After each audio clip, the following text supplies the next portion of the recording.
Welcome back, everyone. I am sitting in Africa's richest square mile in what was once the tallest building in Africa, right, Mark? Yeah.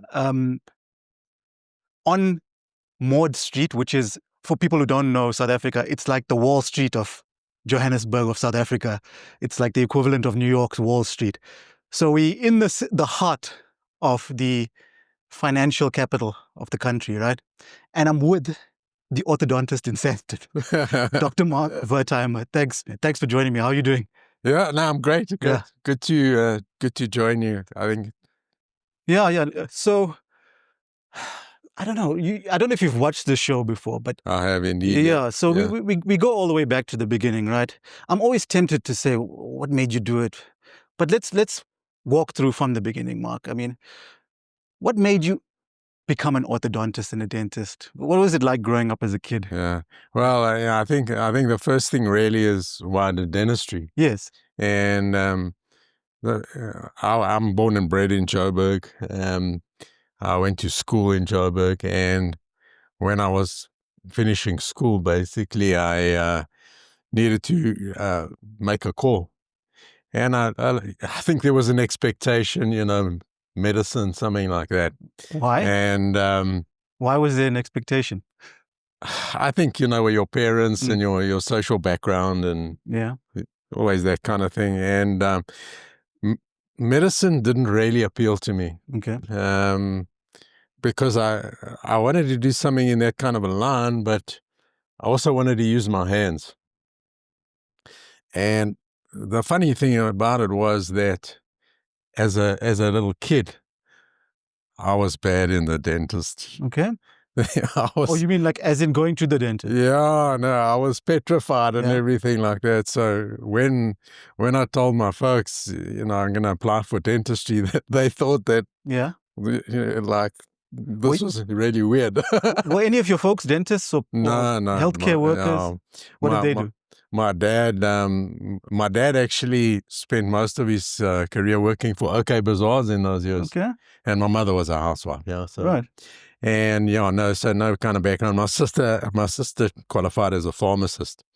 And but I find it interesting that you say that, it was a bit obvious that you had to do some sort of medical or health. I thought that was an Indian thing, to be honest with you. Yeah, in our community, it's either doctor, lawyer, engineer. Exactly. Or I think it's a similar kind of scenario. Yeah. Very much. Yeah. A similar kind of scenario. Yeah. And so then, I said to my folks, I want to apply for dentistry, and they thought I'd shot a bolt because I was such a terror going to the dentist. Were you doing like really well at school? And yeah, I did well at school. I mean, in those days, it was slightly different from nowadays. Mm-hmm. How so? We did like 6 subjects for matric. Yeah, me too. At that time I got 3 distinctions. Right. The languages I didn't get 4. Yeah. So you were like one of the maths science types.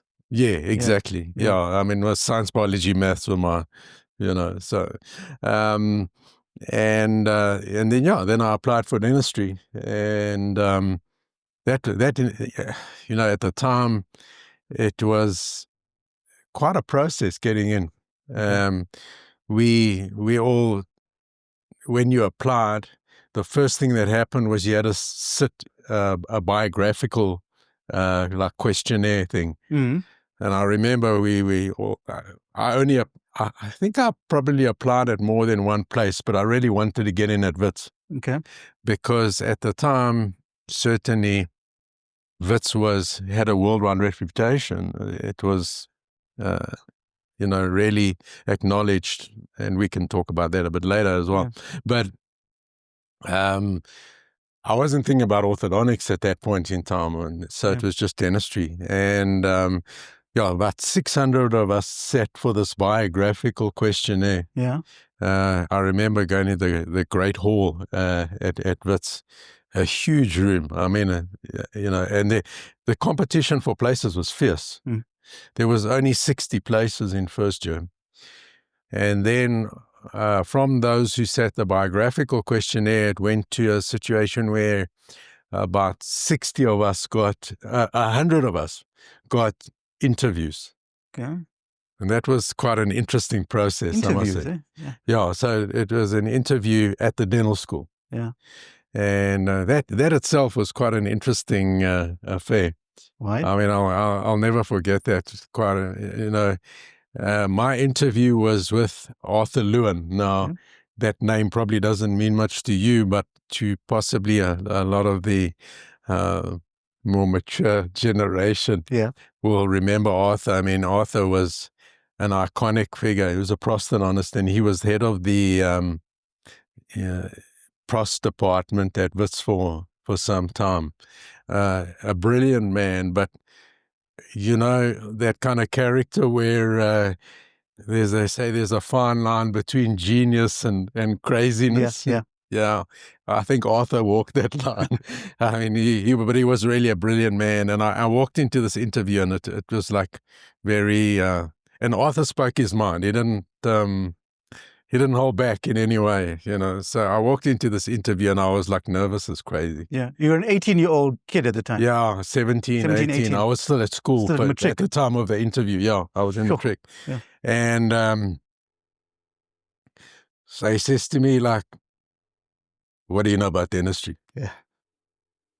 So I said, well, you know, I've just been speaking to some students and stuff like that. And, you know, my own experiences. He looks at me and says, what do they know?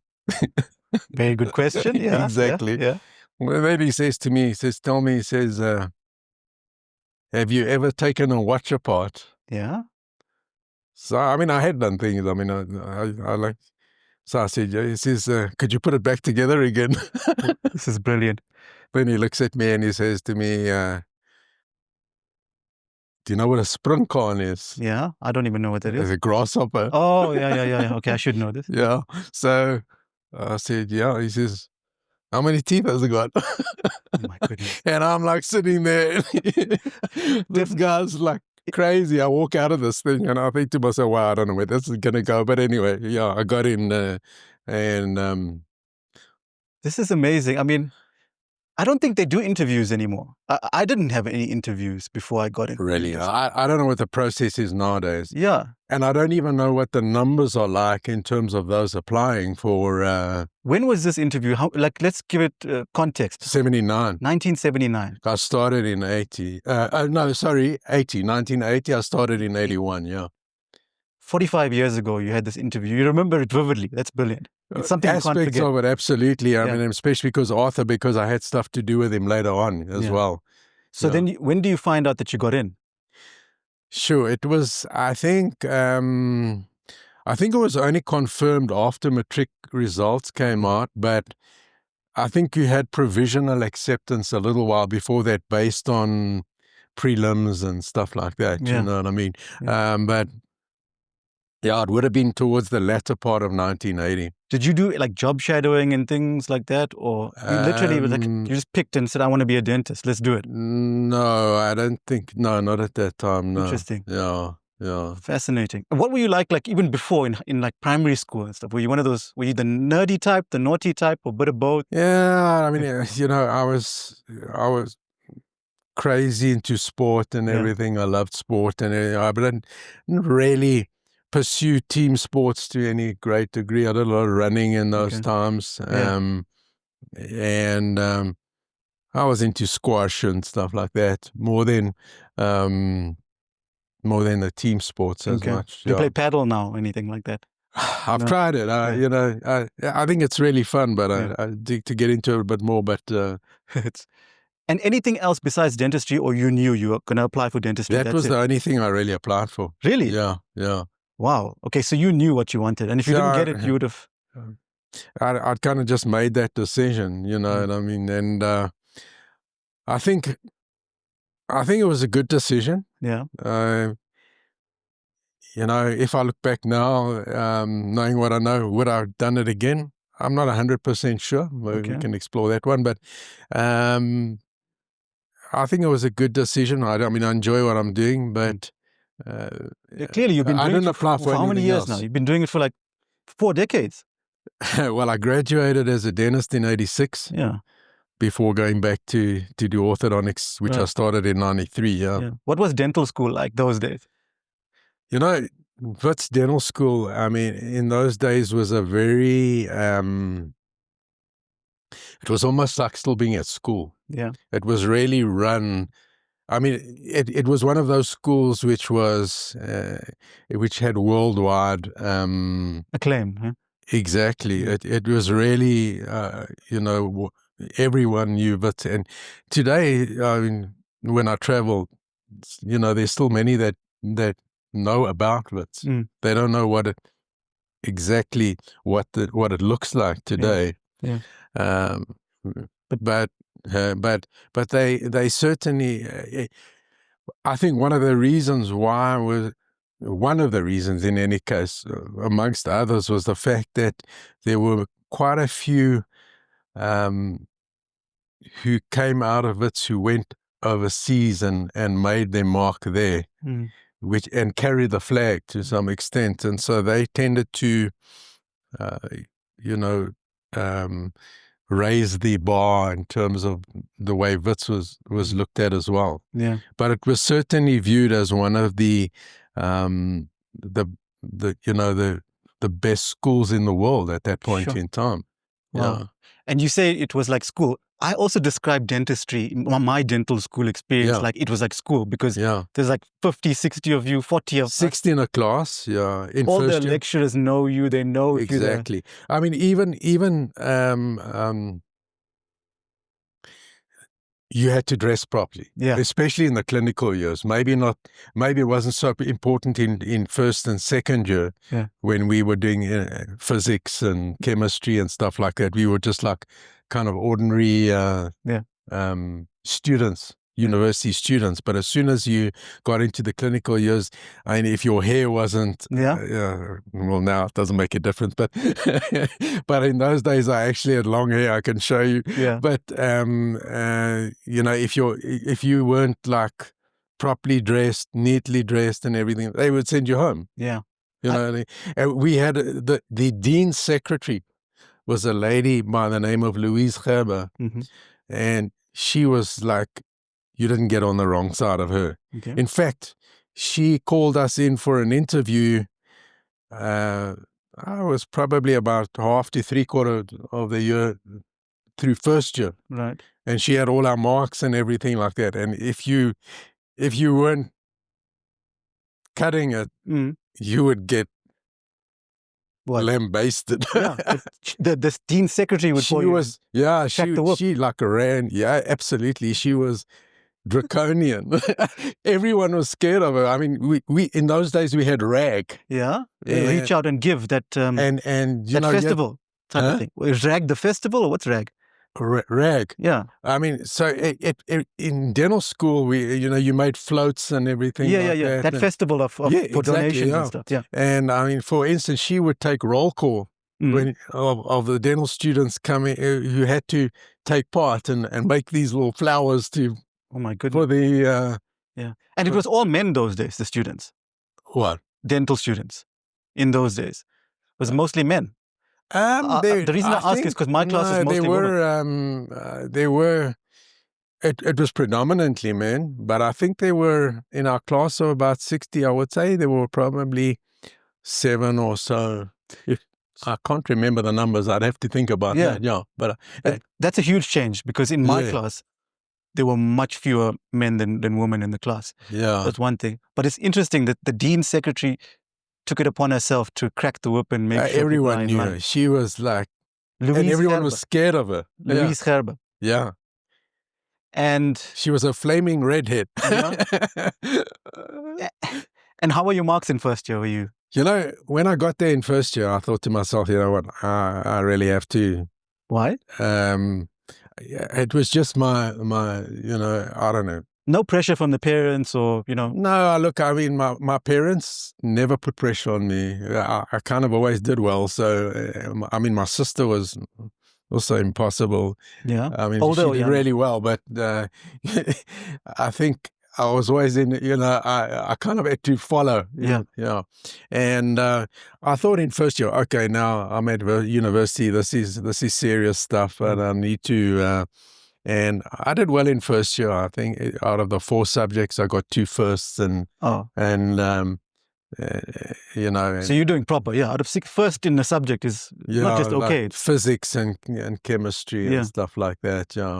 And so I thought, this is serious stuff. And then it came to second year.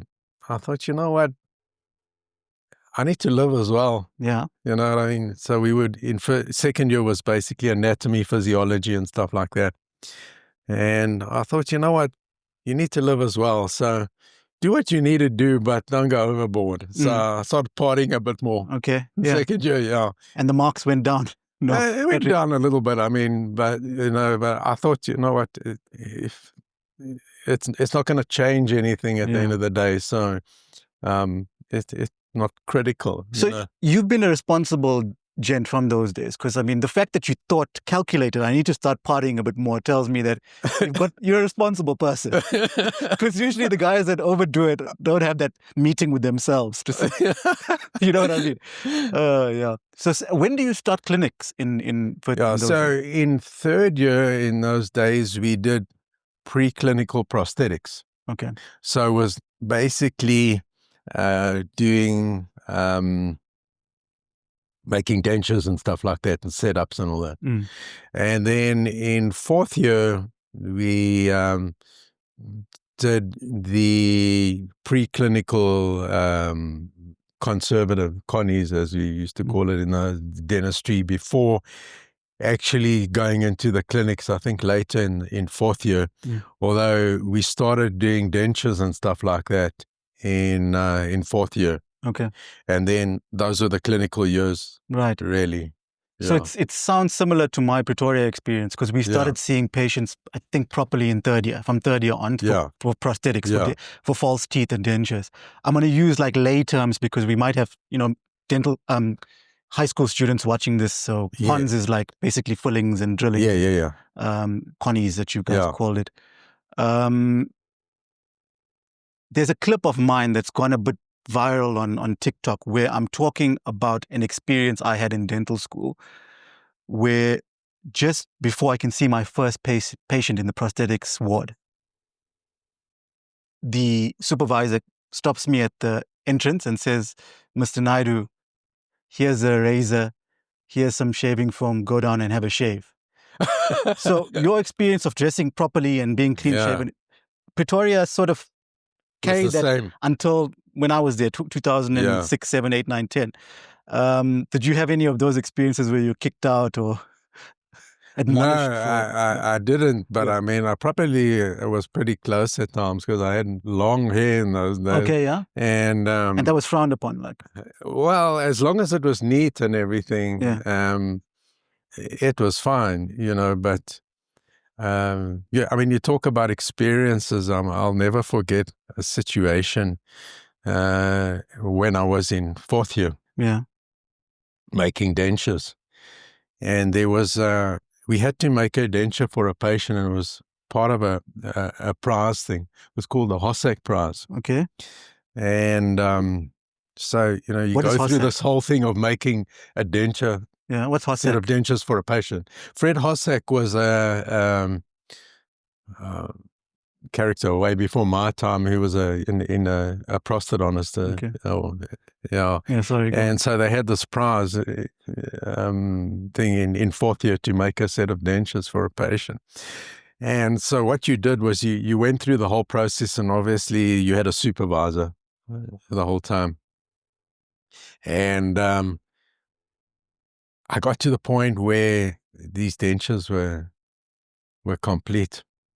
And that day I was calling the supervisor to do the final check on these dentures. And he wasn't available. So I kept the dentures, and I was getting the patient back in, I don't know, a week later or so. And then I would give him the dentures, and and then they would check it, and I'd done everything that needed to be done, and everything was fine, and all that kind of stuff. Anyway, the next week comes, and get the patient seated in the chair, and I see the supervisor on the other side of the clinic, and I put the dentures in his mouth, and beforehand I go to the supervisor, the doctor, and I say, I'm going to do this. He said, okay, get him ready, and I'm on my way. And I put him in his mouth, and right, and these things are not even close. Okay. Yeah. And now the supervisor's walking towards me, and I'm thinking, I don't understand what's going on here. Yeah. And he gets there, and he looks at this, and he freaks out. He said, what are you calling me? I mean, this is not even like. So I said to him, Doc, I think something's happened here. So he says, well, what do you want to do? So I said, well, maybe I was biting totally, only touching on the one side, and his mandible is deviated to the other side. And I think to myself, something's gone drastically wrong here. So he says, what do you want to do? So I said, I think we need to send him for an x-ray, because there's something strange that's happened here. Yeah. Because I haven't even had a chance to converse with the patient now. Yeah. So he's kind of giving me a hard time. And an x-ray is an unusual thing to do in a denture making process. Yeah. Right? So anyway, I kind of... So you're really puzzling. Yeah, he's giving me a hard time about this. And eventually he says, okay, fine. He says, he signs because I couldn't, you can't take it back now. I couldn't do it on my own accord. I had to get his permission to send the guy for an x-ray. Okay. Anyway, he goes, and then I said to the patient, was a young guy, I said, has something happened to you? So he says, no, he was involved in an accident, and he hit his one side of the jaw, and like that. So now I'm thinking. Anyway, to cut a long story short, we sent him for an x-ray, and his condyle, he's got a condylar fracture, and his condyle is lying totally displaced. Well, it would have helped if the guy told you this before. Exactly. You know what I mean? But he didn't even look like he'd been involved in an accident, but his condyle was fractured. And so, it was the most bizarre thing, but That's crazy. For people that don't know, denture making process is like a long process up to that date of delivery. Yeah, exactly. So by the time the patient comes in for you to give them those dentures, you've gone through a lot of work and a lot of weeks, and exactly. Yeah. So you're stressing on the day if you're delivering it and it doesn't work out, only for the patient to tell you, by the way, I broke my jaw in the week between. All right, that's brilliant.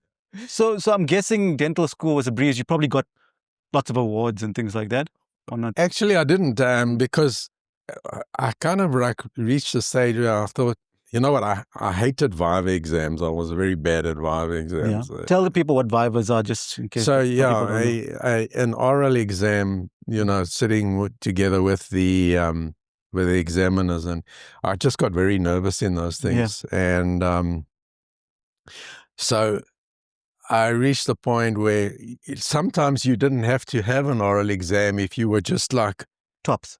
Well, not top. If you were top and you were going for first or awards, you always got a Viva, because, but if you were you weren't at the bottom, because those guys would always get as well. But you stayed in the middle and everything like that, and just fly under the radar. Yeah. You sometimes didn't get an oral exam. They didn't see a need to give you one. So that was quite appealing to me, because I didn't sweet spot. No, just stay there. Yeah. Be consistent, and so they're happy with you, and but by the time I got to the clinical years, orthodontics had already been on my radar. Okay.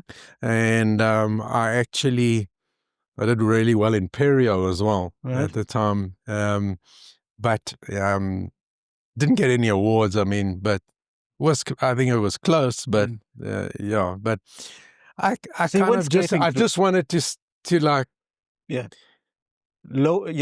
go through without any. It wasn't like me, where you were scraping through every year. Every year I got a sub in dental school, except final year. So you went that guy. Yeah, and I just wanted to. Okay, that's good. That's good. Kind of middle of the road, and just. Yeah. Yeah. Why was orthodontics on your radar? So we started orthodontics, if I remember, in 5th year. Okay. And what it started off with,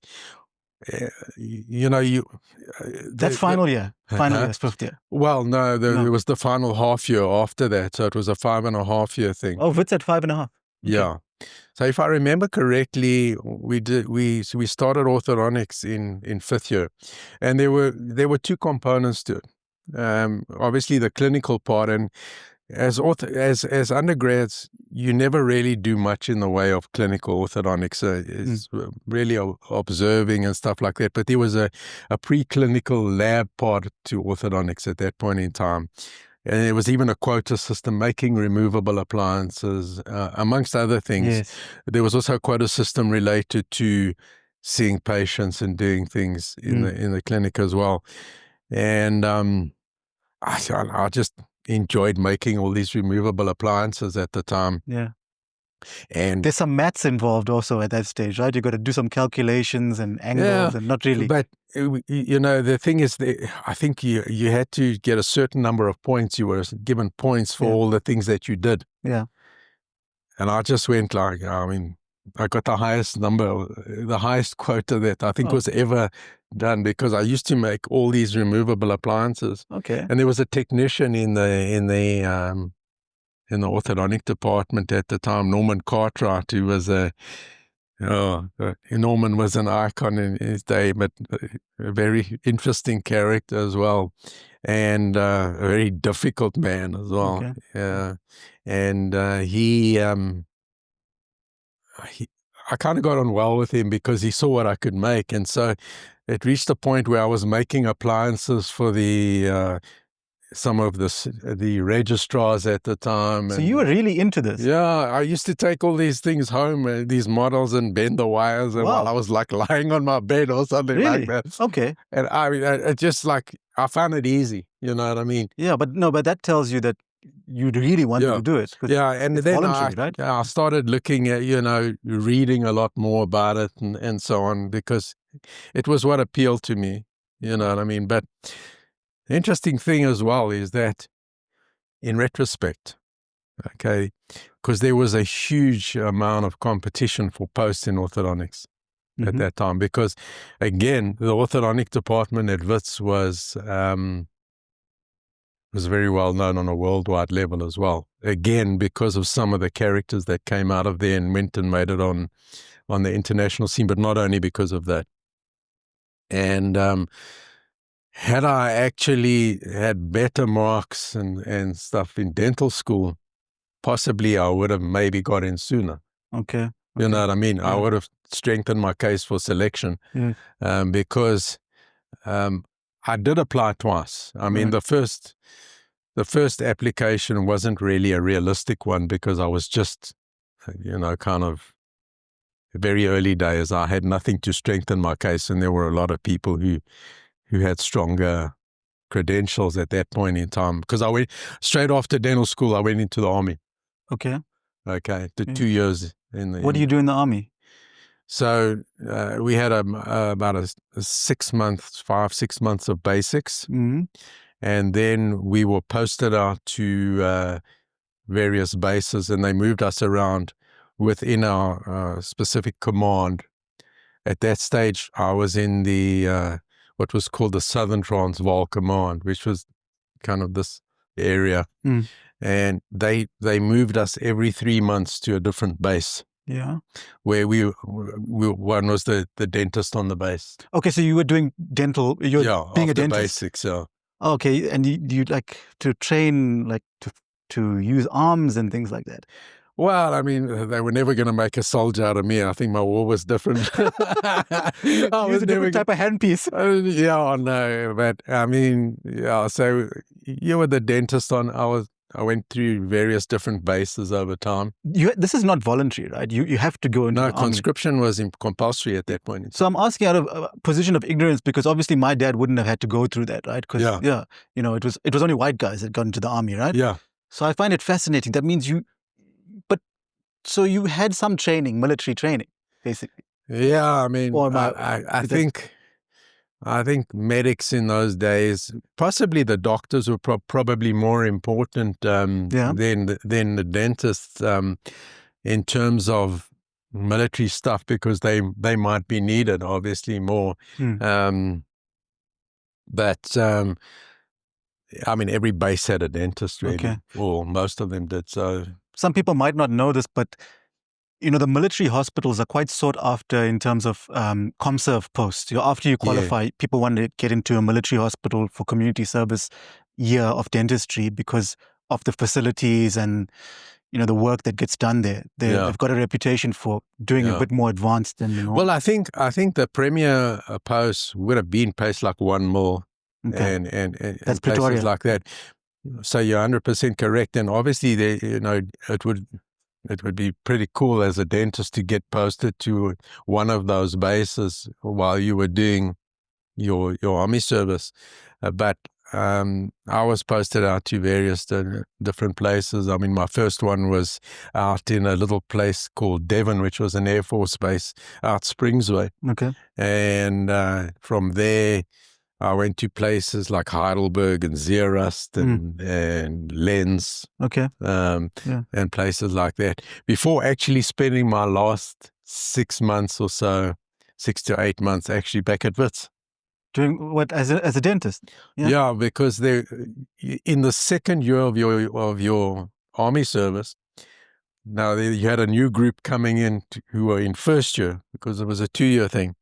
And so the guys who were in their second year tended to get the more cushy jobs. Yeah. So I was posted to Wits. And at that point in time, I started actually doing some research with one of the orthodontic registrars who also had an army affiliation in orthodontics. Okay. So I was trying to work my way towards yes, you had a plan. The orthodontic scenario and strengthen my case ultimately for selection to try and get into orthodontics. Right. Because by then I'd actually started to understand how the system worked better. Okay. And you knew that this is what I'm going to do. Yeah. And then as soon as I finished the army, I registered for an MSc.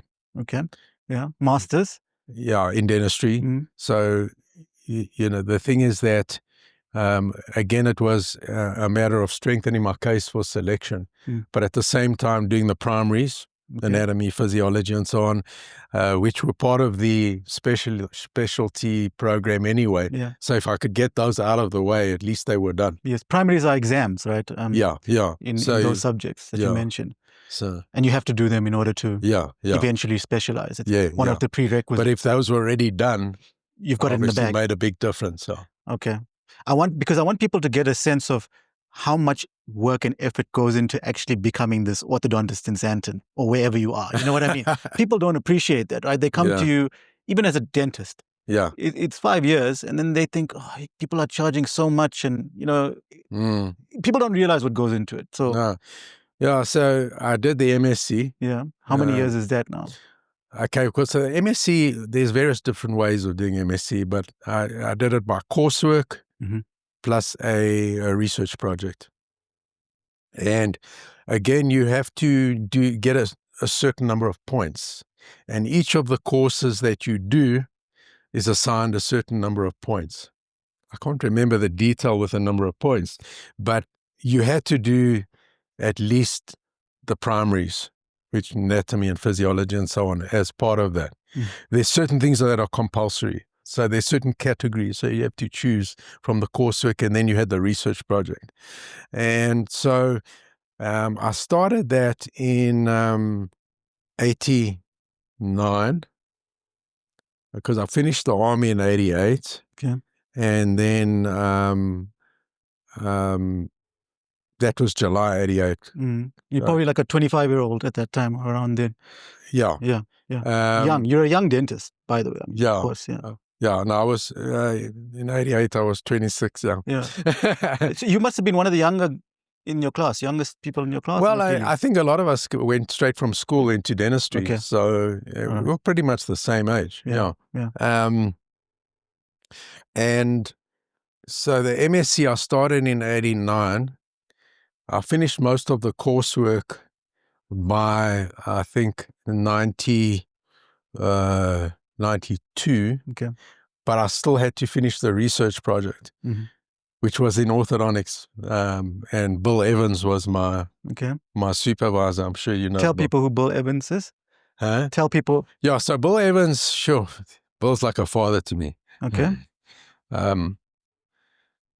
Bill, when I got into dental school, was involved in the orthodontics department, and he later became the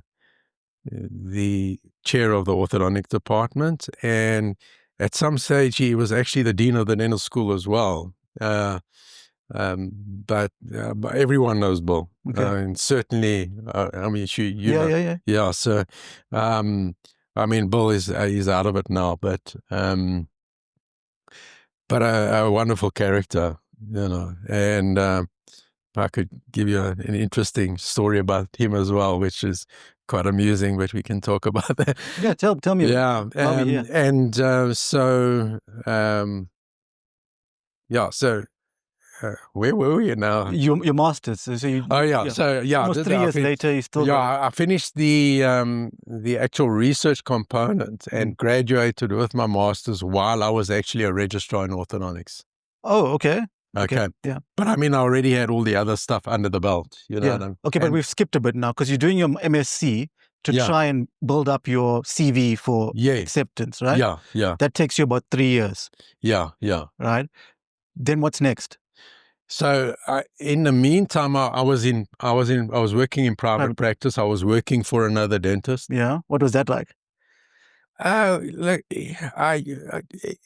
was a stepping stone to a large extent because I always knew what I wanted to do. Yes. And so you're doing all the ortho work in that dental practice, or? I did a little bit of orthodontics. Knowing what I know now, probably a little bit more than I should have. I was going to ask that. Would current Wertheimer, looking back at that one, say, shouldn't be? You know, it's a funny thing. I mean, I remember one of my co-registrars when we were at the beginning of the orthodontics course, and he'd also done quite a lot of orthodontics in general practice. And after a few months, we looked at each other and we said, sure, if we'd known then what we know now, maybe we wouldn't have done a lot of that stuff. But it is what it is, you know what I mean? So... We must touch on that aspect a bit later, but we need to unpack the process, right? Yeah. So you're in dental practice and you know, okay, I'm going to specialize one day. So this is hopefully, because the as I say, the competition was really fierce, and getting in was not an easy. Where was this GP practice that you were at? It was out in Newlands in the Wild West, the West End. Oh, the West End, okay. Florida, out that way, Yeah, my wife is there currently now. Yeah. Rutherford area. Yeah, no. So it was a wild area. Yeah. Oh, it's brilliant. Joburg is so huge. You see, you're born and bred Joburger, right? Yeah. I'm a Durbanite. Yeah. I used to be very wary of Joburg because you think it's this big, bad, gangster's paradise type of thing. But I've come to learn that Joburg has the best people in the country. I'm telling you now. Like, even though I know you're saying it sort of tongue-in-cheek, Wild West and everything. Yeah. Every area has its own flavor and its own personality, right? Yeah. I mean, the North is, different, and the South, I love it. Okay, so Masters is done. Yeah. How do you get in? Is there more interviews and things like that, or? Yeah. So I originally applied for orthodontics as soon as I got out of the army. Okay, that's 2 years because afterwards. The conversations I'd had were, you know what, you need to let these guys know you're interested. Okay. And also, I'd spent a fair amount of time in the orthodontic department when I was finishing the army. Okay. So I was already thinking, and I was picking the brain of some of the consultants in the orthodontic department at that point in time, as well as the registrars who were there at that point in time, to try and find out what I needed to do to strengthen my case for selection. And so I got some feedback, and I just really was working towards that. So I applied the first time, but I knew that, that was when I had kind of just, even before I started my MSc. So the chances were non-existent. Yeah. But I had to get on the radar. Yes. And then at that stage, they were only taking 3 registrars every second year, because there was an overlap. It was a 3-year course at that point in time. Mm. And so I didn't get in the first time. And then the second time I applied was for a group that I think started in 91. So it would have been in about 90. Mm-hmm. Okay. And I think at that point in time, I was a reasonable candidate. Mm. Okay. But I didn't make it. Okay. You had 4 years in the bag, I think, of practice, 4 years of general dentistry. Yeah. So I was in practice in general dentistry from July 88, when I finished the army. Yeah. Okay. And then I applied again when they advertised it in 92, and I started my registrar post in 93. Okay. Yeah. And just before the new South Africa comes. Yeah. No, that was interesting. I still remember working in the clinics on the days of the elections and stuff like that. And in those days at Wits and all that stuff, was it just like, was it white patients, or did you have a mix? Or no, it was very mixed. Okay. Yeah. All right. Yeah, very mixed. I ask these questions purely out of ignorance. I mean, I was a 6-year-old at the time that you're talking about. 5, 6 years old. I didn't want to give away my exact age, but yeah, whatever. So, we had a lot of, it was a very mixed bunch. Yeah. Okay, so you get in the post in 93. I started 93, yeah. And how does that go? Who are you with? Who are the other contemporaries, other registrars, and are they still around? Oh, yeah. No, they're still around. They're still in town today. Yeah. Colleagues and friends?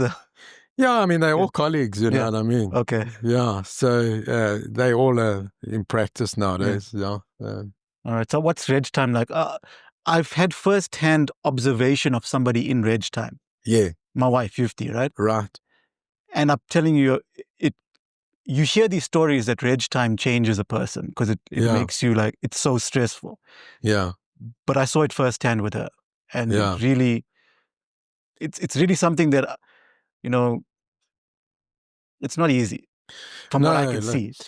What did you think? Yeah. And some people breeze through. Like the interesting thing is that I've seen it now from both sides, because I was teaching for about 13 years. Yeah. Postgrads. Right. So I've seen it from both sides. Yeah. But I think the interesting thing is that when I got in and when I started, one of the things that one of the senior registrars said to me at the time, which I've never forgotten, and it was something that I used to say to the registrars that I taught subsequently. And that is that, you know what, you'll get through this registrar post one way or another. Mm-hmm. But the product that you come out of as an orthodontist will be determined by how much you put into this course. So you can cruise for 3 years or 4 years as it now is. You can cruise. Okay.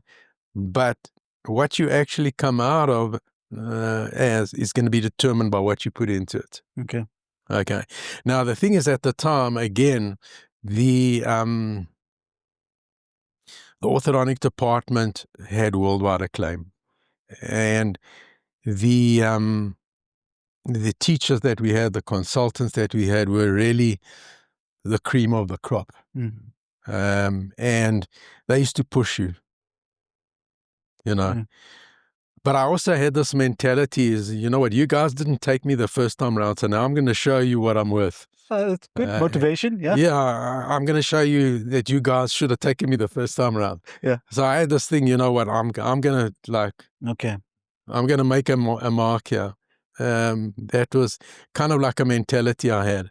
And so I always used to go, you know, the extra mile. I would go and check out the most recent literature and you know, always see what was new and everything like that. So it was always my attitude to make sure that, you know what, I'm going to show you guys. Yeah. Those days, library, you have to go to the library for all that. Yeah, I mean, because in those days it wasn't like today, you know what I mean, where you go online and... It's amazing, to think about so it. You had to go, and I mean, the time frames were different as well, because as you know, journals, hard copies. Okay. I never thought about that. Yeah, so you waited until they came into the library fairly, you know, but also it's not like today where you can almost get anything online. Yeah. You know what I mean? Yeah. So, and they pushed us hard. Yeah. Well, if the dean's secretary is cracking the whip in undergrad, I can imagine the postgrad lectures. Yeah, by that time, that wasn't really a thing. But I think there was an expectation at that time, though, that you would be responsible because you weren't like a young whippersnapper anymore. You know what I mean? True. So I think there was an expectation that you would be a responsible. That makes sense. Yeah. But we worked like long hours. It was a 3-year course, as I said. Were you living with your folks at the time still, or? Sorry? Were you living with your parents at the time? Yeah, I was still, yeah. Okay. Oh, no. Yeah. No, I was married already. Oh, is it? Yeah, when I was a registrar, yeah. Did you marry a dentist or something? No. Okay. Yeah. Out of the profession. Yeah, okay. Absolutely, yeah. Can you imagine that? Yeah. Yeah, and... so and during my September of my first year, my son was born. Okay. And it was first year reg time. Juggling, juggling all those things, and it was quite intense because it was a 3-year course then. You know what I mean? And there was a lot to get through in those 3 years, and it was an interesting time. But you probably excelled there, of course. Now, because you... Yeah, I mean, I just, as I say, I wanted to show those guys. Yeah. You should have taken me before. You showed them, right? You showed them. I think I did in the end, you know. So what happens after then?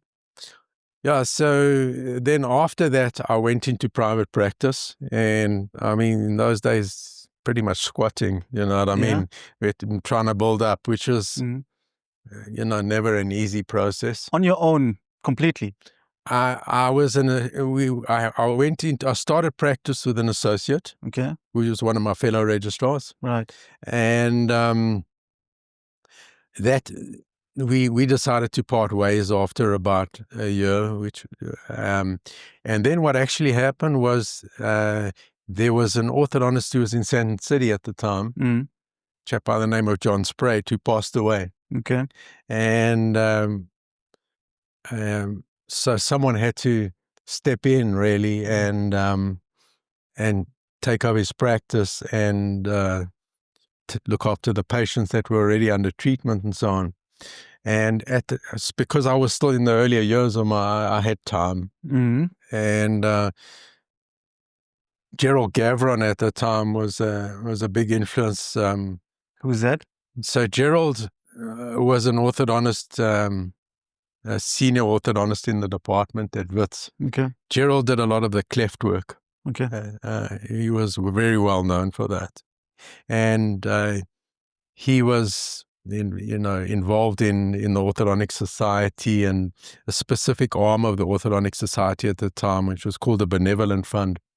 And so that was set up really to try and help if an orthodontist passed away and so on, and organizing a transition and so on. And Gerald called me and he said to me, John passed away and we need help in his practice and everything. So I went in there a couple of days a week to help with the patients that were already under treatment. in Sandton City. Okay. And I landed up taking over that practice ultimately. And I was in Sandton City for 23 years before moving here. Wow. Yeah. But before we get there, Yeah. that first year when you start private practice, right? Yeah. Well, let me actually give you some background. So I used to work for one of the lawyers here at ENS down the road, right? Yeah. And when my wife got the post to specialize as an orthodontist, I had met up with my old boss because at the time I'd left, and I was catching him up on life and things like that. And he says, "Oh, how's Yufti doing?" And I said, "No, thank goodness, after 5 years of trying, she's gotten accepted into orthodontics." And then the first thing he says to me, now he's a lawyer, so he's a lay person when it comes to oral health. First thing he tells me is, "Oh, so she's going to be printing money." Right? And I said, "Well, hopefully." There's a perception that orthodontists are printing money. So firstly, my question is it true? Secondly is, afterwards, can you just show me where your printer is quickly? But why I thought about this is, I've seen when you've finished specializing the reg post, right? You have to start thinking of, now I need to start a practice. I've got to start something. And it's a scary time because you're going to be starting from scratch. As you said, you're going to be squatting. You don't have a patient base. You could be earning nothing. Yeah. For a year, maybe more. Yeah. Look, Was it the same then? Or? Yeah, it's very, the thing is that I think that the golden era of orthodontics, when the guys used to have waiting lists and stuff like that, which were months long and everything like that, had to a large extent ended by the time or was ending. So the established guys, yes. Yeah. Okay. But I think that it ended to some extent, or was ending by the time that I went into practice. Now, when you start off, I mean, it's very quiet and so on. And yeah, it's a difficult period because obviously you've got expenses and you've had to lay out, in order to get all the equipment and all that kind of stuff and get going. I think that the taking over the other practice was a bit of an fuel injection.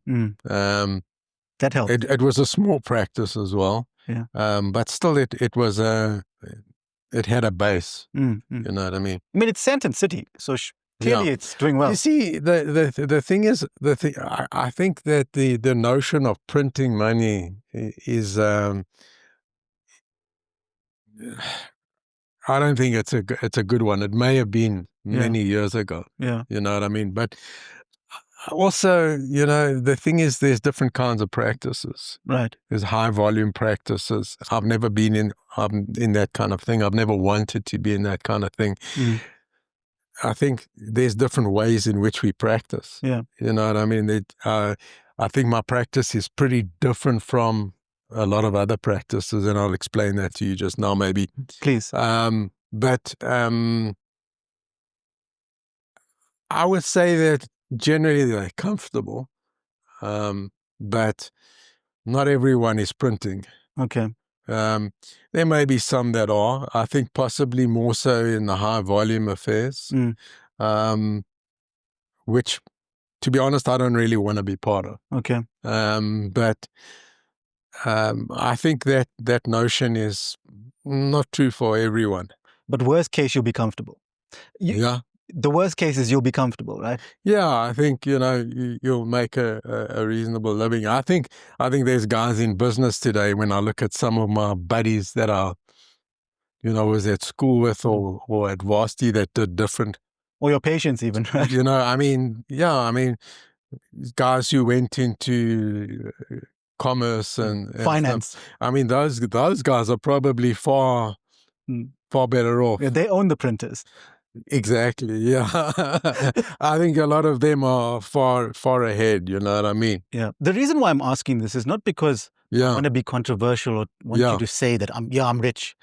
The thing is, right, when we are thinking of what we want to get into, there's a layperson's perspective of things and there's the actual reality, right? I think it's important for people to know the reality. I'll tell you why. Because even when I was in matric, at the time, people assumed, no, dentistry, comfortable. You'll be making good money. You've got a doctor title. You can run your own practice. You can go overseas if you want. And if you make an uninformed decision, it's only after you've done the 5 years and started getting into practice where you realize all the issues that come with it. It's not all, roses. But I think orthodontists, come on, you guys are okay. That's fine. Let's be honest. You guys are fine. Yeah, I think we're okay, but I don't think that the perception that that it's all a bed of roses is Even in the industry, like the dentists. Yeah. I've watched this thing on TikTok or on Instagram where it's like a meme. I don't know if you know what a meme is, but it's like, Sure. Yeah. So they've got it starts off by saying dental specialties or specialities, right? And it's got like a perio that it says periodontist, and the guy walks in and he's wearing like a gold chain, right? And then it says maxillofacial surgeon, and the guy walks in, he's got a bigger gold chain. Then it ends off with the orthodontist who's got like millions of chains and is weighed down by it. So even among the profession, there's a perception that the orthos are coining it. Yeah, look, I think most of the guys are comfortable. Some of them are above that. But you know what? It's become hard work. It's not easy. I mean, look, it depends where you pitch yourself. There's a whole spectrum of how guys conduct themselves within the profession. So why is it hard work? I think some of us make it like that for ourselves. Right. It's very easy in any of the dental disciplines, as well as general dentistry, to cruise. Some of us have a greater critical approach to it. Okay. And for my sins, I probably fall into that category. Yeah. Okay, where I'm extremely critical of what I do. I'm constantly evaluating the results and stuff like that. Now, there's a lot of guys who don't do that. Okay. Whatever happens. Yeah. They go home at the end of the day. I kind of flog myself for some of the smallest things that other guys probably wouldn't even concern them. Yeah. Okay. So, and there's other reasons for that as well. But I'm very critical of what I do. And with that comes a bit of a mindset, and maybe it's not even that healthy all the time. Right, yeah. It just gives you more stress. Do you ever wish that, actually, I wish I was just chilled and I didn't really... Possibly, yeah. But it's just not the way I am. Okay. You know what I mean? So I'm deeply critical of that. I could even say to you that I'm not always happy with the results that I've achieved, despite the fact that other people will probably look at them and say, what's wrong here? Yeah. And the patient? Of course, the patient's happy. The patients are, I always say, the patients are happy long before I'm happy. So they are actually sometimes wondering, why are you still keeping me in braces? Yeah. So most of the time, a lot of them are happy before I'm happy. Yes. But they can't see what I can see.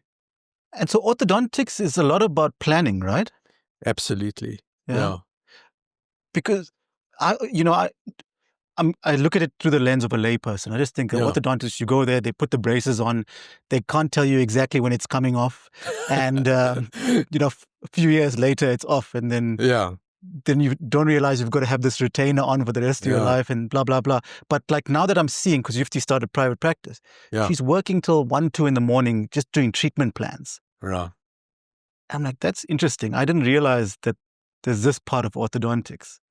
Well, you see, the thing is, ideally speaking, one should be planning everything right at the beginning. So the statement of beginning with the end in mind, and planning actually the retention right at the beginning before you even start the treatment. Right.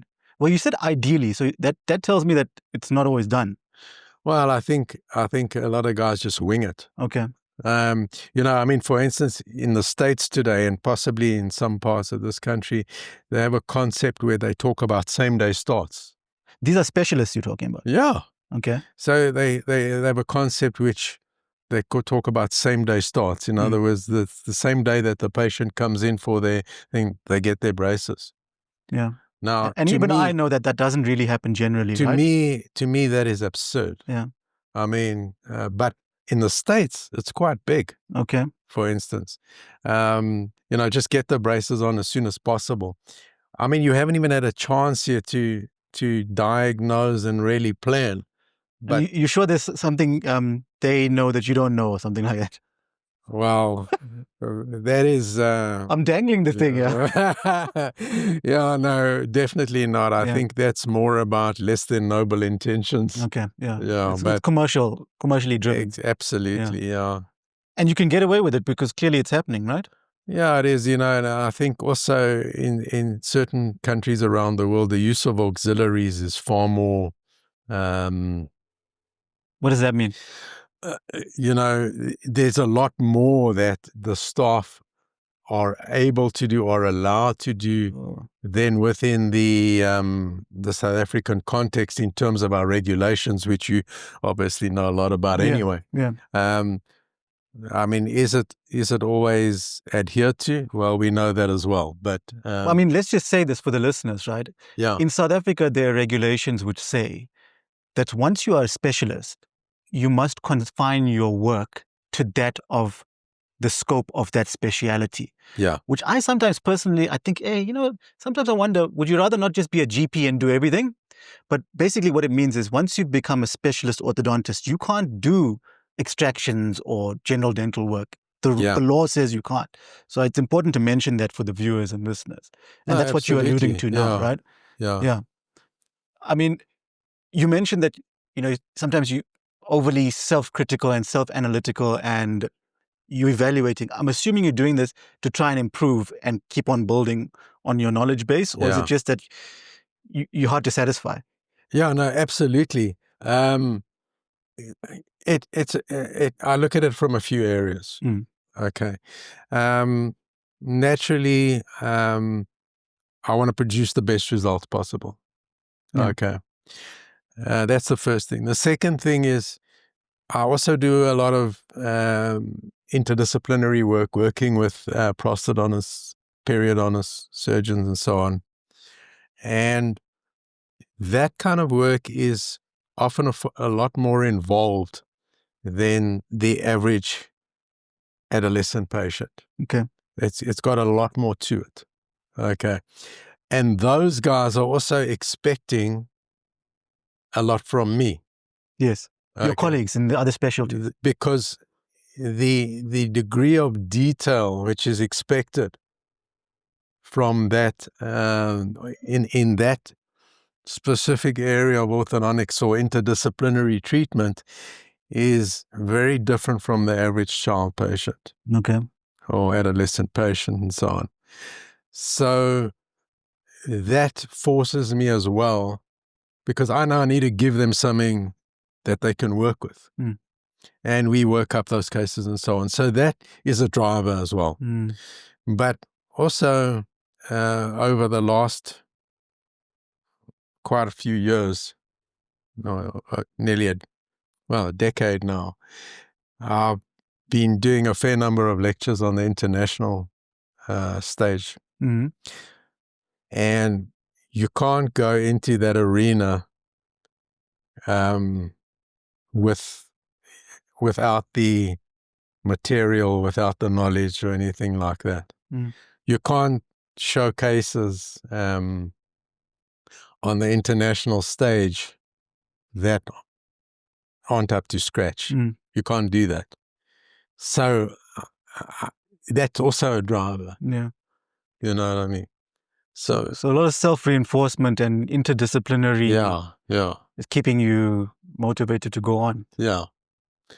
23 years in Sandton City, right? But in that time, you got heavily involved in the professional associations, from what I understand, like the South African Society of Orthodontics and I think the Pedodontic Society of South Africa. Tell us about that a bit.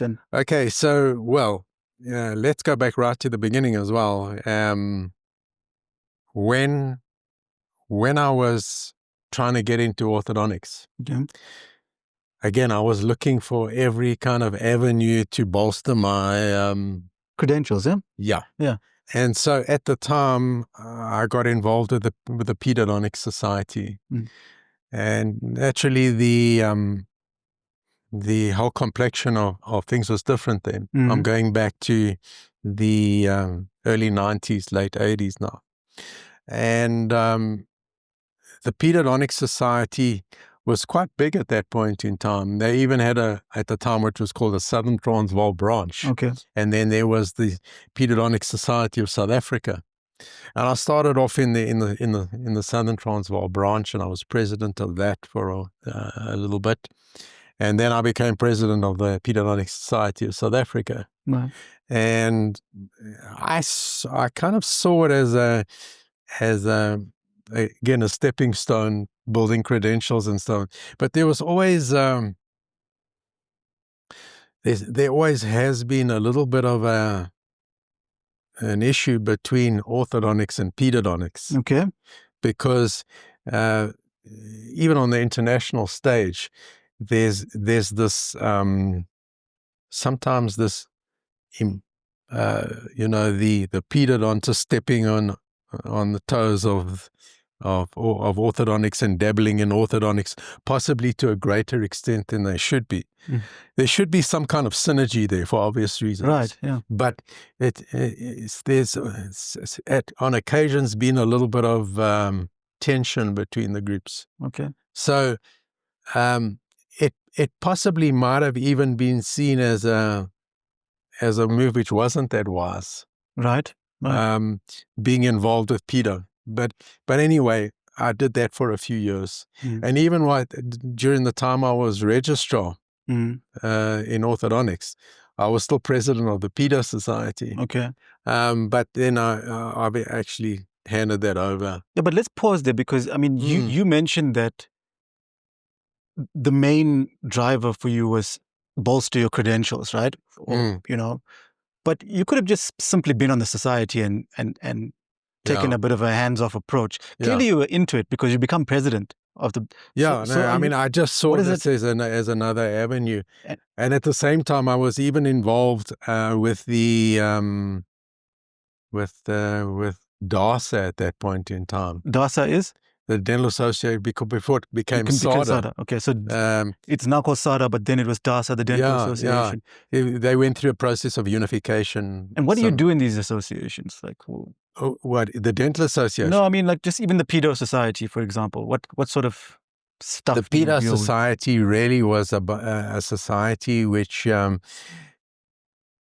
try to educate the dental fraternity in pediatric dentistry. Okay. So we used to have what we could now call CPD events, lectures given by people. We would organize those.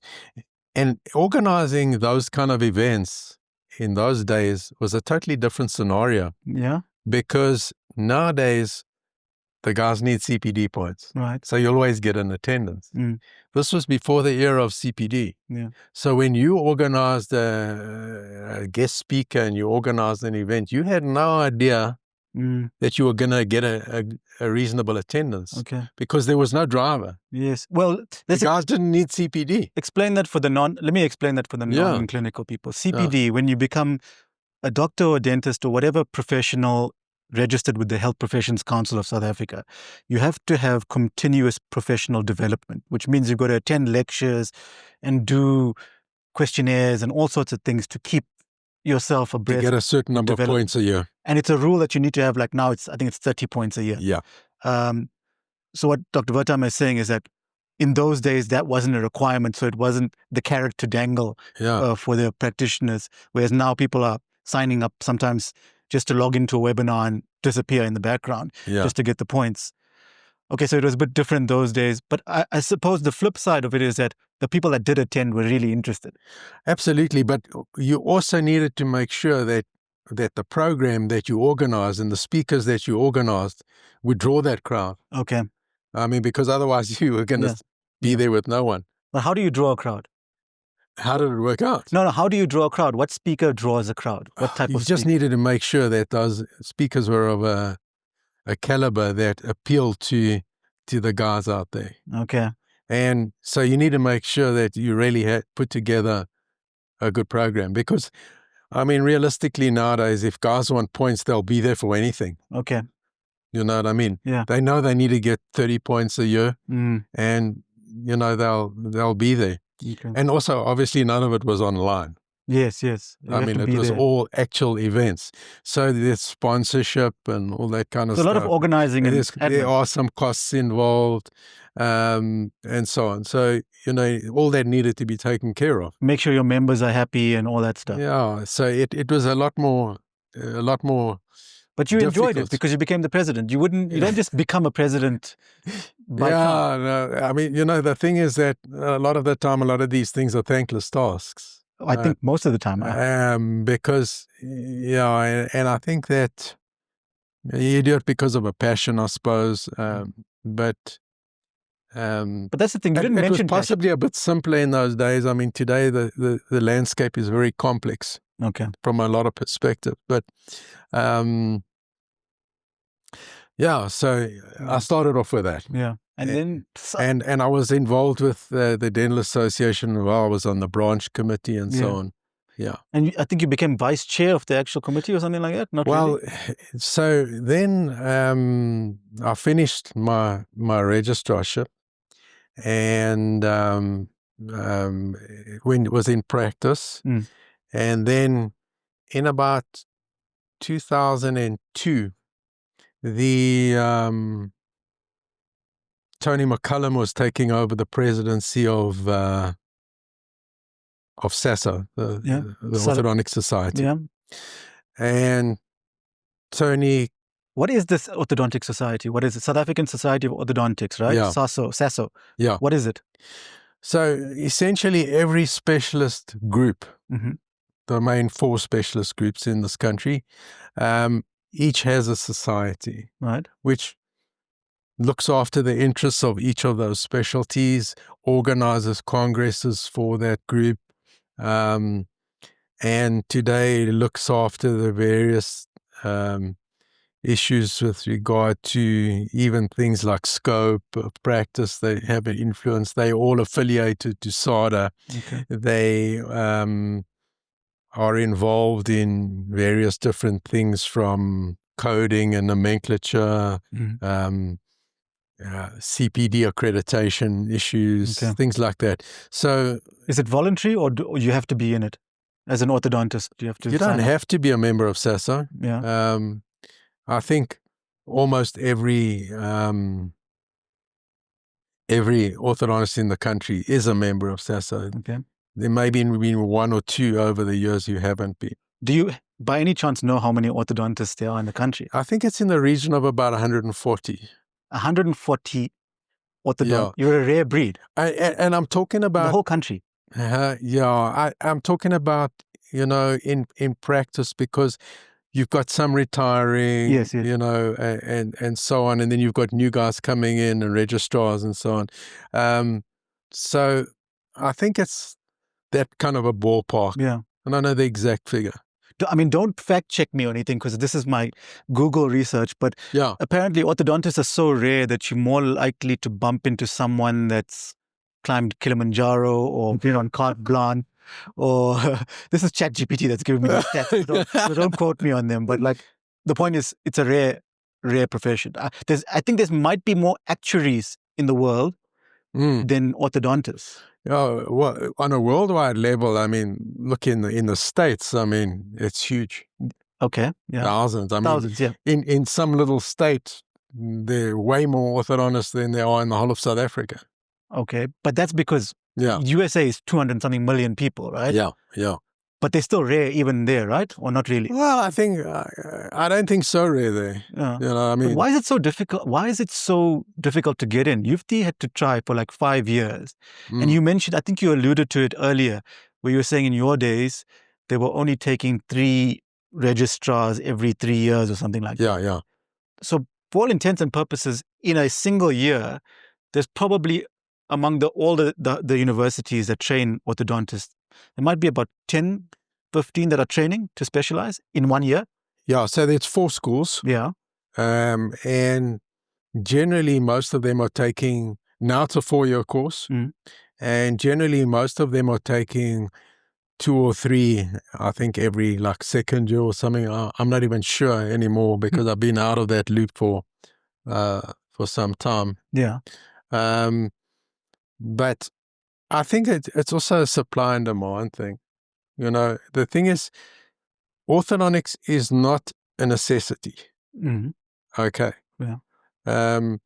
You can survive without it. There's no such thing as a terminal malocclusion. Yeah. Okay. Yeah. That's not original. One of my teachers used to use that often. Yeah. And and so the thing is that it's not what it used to be in terms of level of busyness for the guys. It obviously depends on the kind of practices that guys have and so on. But I mean, I don't think it's in the best interest either to flood the market. You know what I mean? Because guys will be sitting doing nothing. I mean, we know today what is happening with some of the doctors that graduate. They can't get a ComServe post, and I mean, it's a troublesome scenario. You know what I mean? So I'm not sure that that we should be flooding the market either, because I think the guys will battle to find work.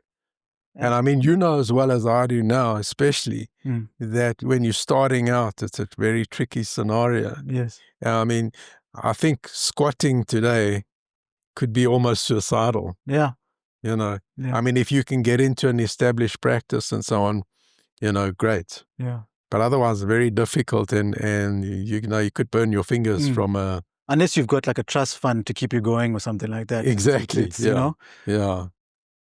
Okay, interesting. I mean, dentistry not what it used to be. Yeah. We know that. But it's also presumably it's resource intensive to train these guys up. I mean, you don't get. It is. Look, I mean, sadly, I don't think that the training today is anything close to what I had the benefit from. Right. In terms of the teachers, I don't think that the guys who are graduating today had nearly the input that I had. But doesn't every generation say that? Nowadays. I mean, I'm asking, I'm playing devil's advocate here. I'm not those guys were iconic. Yeah. I mean, on an international stage. Are you just saying that because you stopped lecturing? Not at all. Tell us about the lecturing. I've been out of it since 2013. Yeah. I'm just having a dig at you so that one of my colleagues who's watching this will laugh at it. It's just tongue in cheek, my comment saying that. Are you saying that because you're no longer lecturing? Yeah, no. But tell us about the lecturing thing, because you were doing VITs for years. Yeah, so it's quite interesting that, because I graduated in 95 as an orthodontist, end of 95. And the core of guys that were part of the postgraduate program at that point in time were a closely knit core. They were an extremely good core of people. And some of them, as I said, had international stature. Okay. And they were to some extent protective over that domain at WITS. Okay. I mean, WITS was special. It really was. I applied at other universities. I applied at Pretoria as well to get into orthodontics, but my first choice was always WITS, because I knew what WITS was about at that point in time. And so breaking into teaching at that point in time would have been really, really difficult. Okay. Because they were very protective over their domain. And for the first while after I finished, I was mainly doing undergrad teaching. Okay. So I used to go into the university one morning a week and spend time mainly with the undergrads. And then about a year later, Bill Evans got hold of me, and because he was the head of the orthodontic department at the time. And Bill said to me, you know what, would you be interested in coming onto the postgrad side, because the guys have spoken and so on. And I looked at Bill and I said, Bill, you know what? I said, I understand the hierarchy that is in this department, and I don't want to tread on anyone's toes. I said, I would be flattered and I would really love to join it, but I'm not prepared to do it until such time as the other guys are prepared to take me on, have me joining that. So when they decide I'm ready, then you guys will tell me. Okay. And because I still looked at it, I'm kind of a young graduate here. I mean, where do I have a place in amongst these iconic figures, who've been in there for so long and who know a hell of a lot more than I do. Yes, yeah. And I thought to myself, I understand this hierarchy, and I don't want to have a situation where, even one of them is turning around and saying, this guy doesn't have a place here. You know what nowadays we call that, eh? We call it imposter syndrome. Exactly. Yeah. So that's what you were feeling a bit of that at the time. Yeah. The head of department's calling you. Clearly Yeah, but I still wanted the buy-in from all of those guys, because I knew I'd even become accustomed to some of the nuances and the rivalries and everything while I had been a registrar. Right. So I knew the landscape. And I think it was about a year later, they said, okay, fine. And some of the other guys had retired by that point in time and left or left the country and so on. So one or two of them were no longer in the picture. And there was kind of like a vacancy. Okay. And so I think it was about 97, 98, somewhere around there. I started basically working on the postgrad side. Okay. And at that point in time, together with Errol Steyn, who was essentially coordinating the postgrad program, we worked very closely together for up until about 2013. It's a long time. On the postgrad side, we were responsible for probably as much as 80% of the 75 to 80% of the program, because it was a mix of didactic and clinical supervision and all that kind of stuff. So yeah. So a lot of specialists trained under you. Do you know them? Quite a few, yeah. They're still carrying on nowadays, or? Yeah, I mean, some have left the country, but do they come to you for advice and things like that? Or not really? How does it work? What? After you specialize, is there, when you guys get together at the society and things like that, do you share ideas, or is it very like territorial? Or look, I mean, the South African Society of Orthodontists kind of drives a lot of it. But in those days, the university departments, there was a lot more collaboration between them. I think a lot more so than there is today. It was a far more closely knit community, and the heads of department were always in contact. There were external examiners at each other's universities, for instance, things like that. And so there was a lot of collaboration, and I think it was to the benefit of the specialty.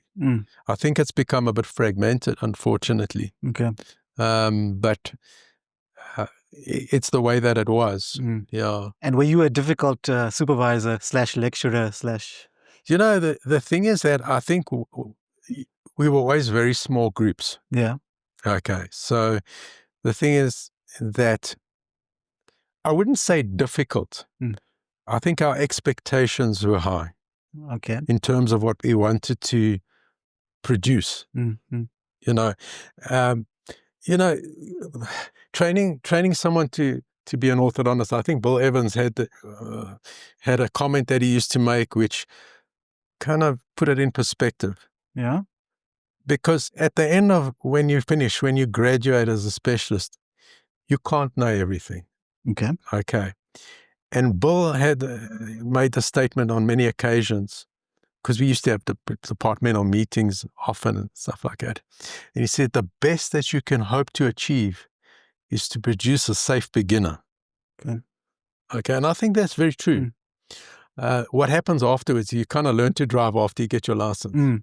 Okay.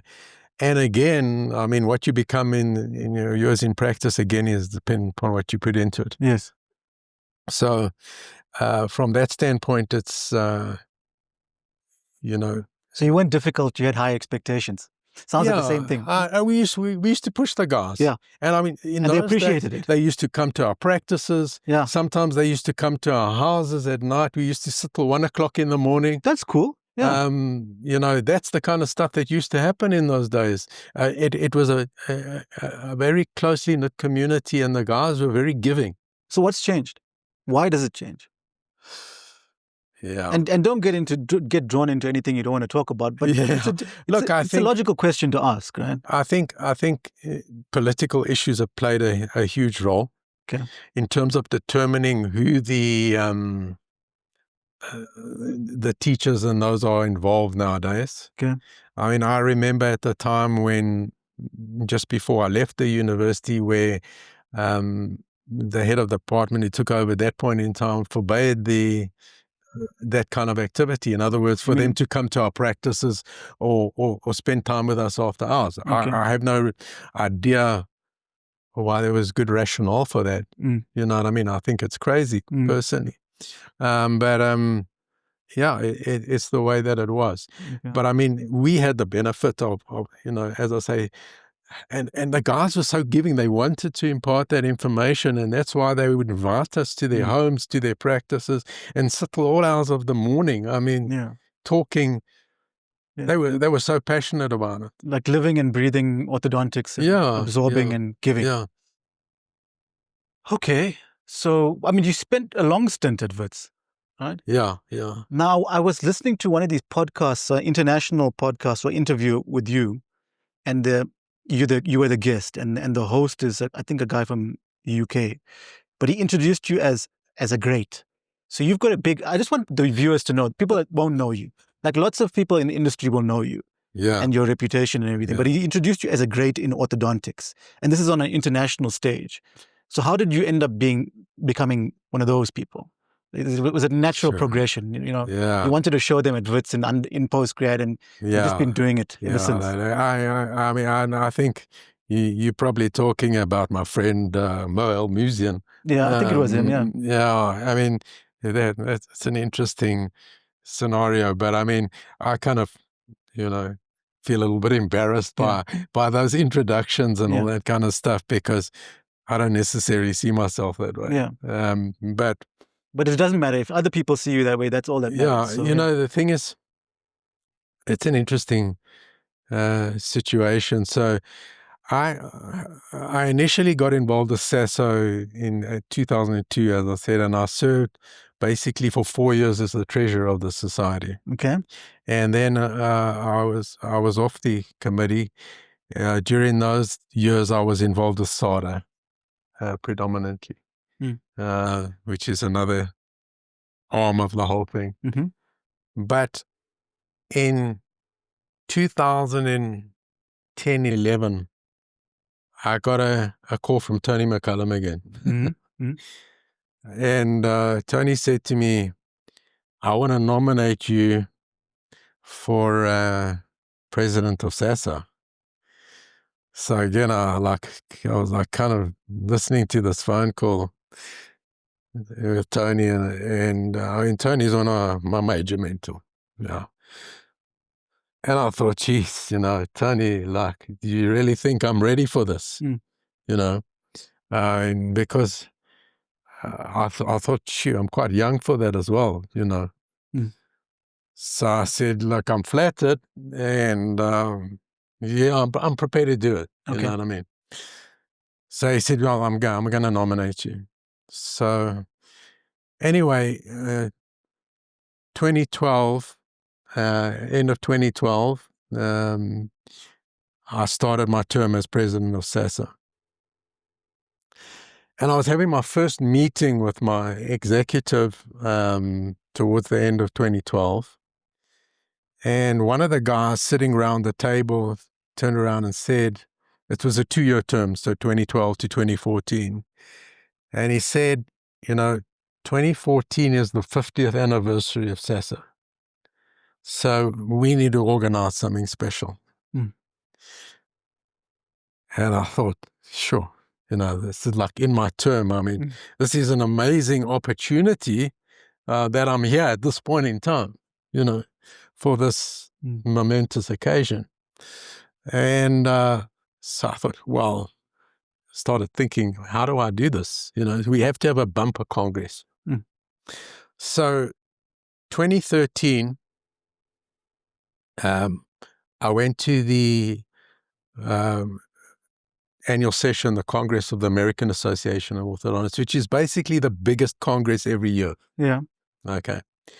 And I thought to myself, you know what I need when I go there to this congress. It was in about May time in Philadelphia, and it was my first time attending the AAO. Yeah, and it's always at the AAO for presidents of various societies from around the world. There's various meetings and so on, and I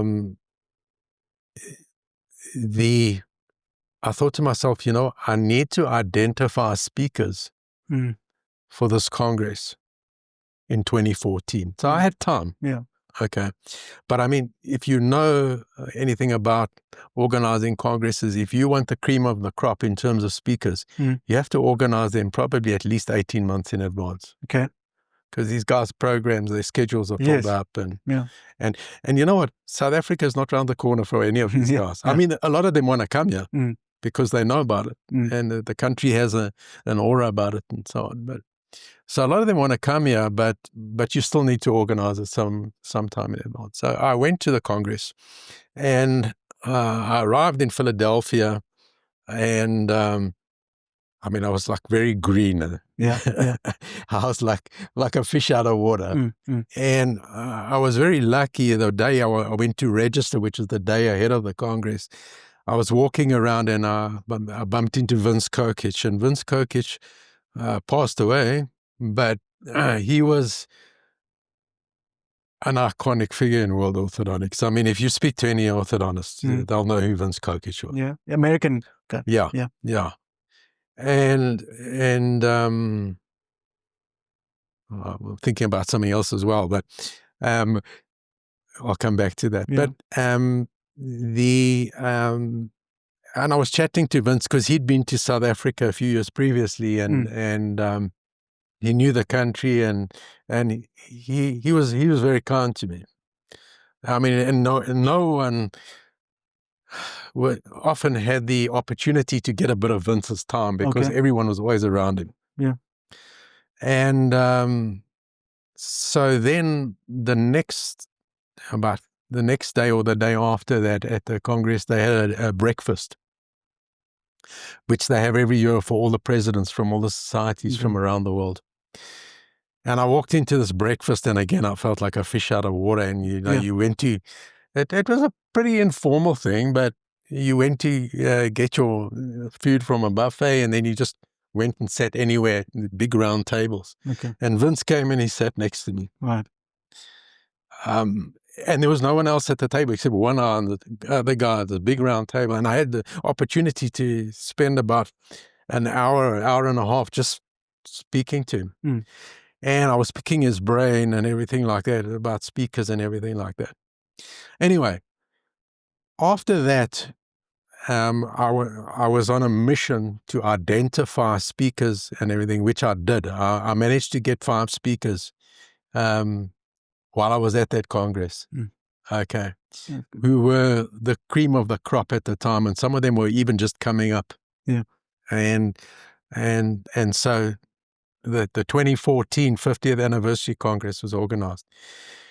And from that time, I started going to a lot of congresses around the world. I was going to at least 3 to 4 congresses a year. Right. For quite a few years. That's a lot. On the international stage. Yeah.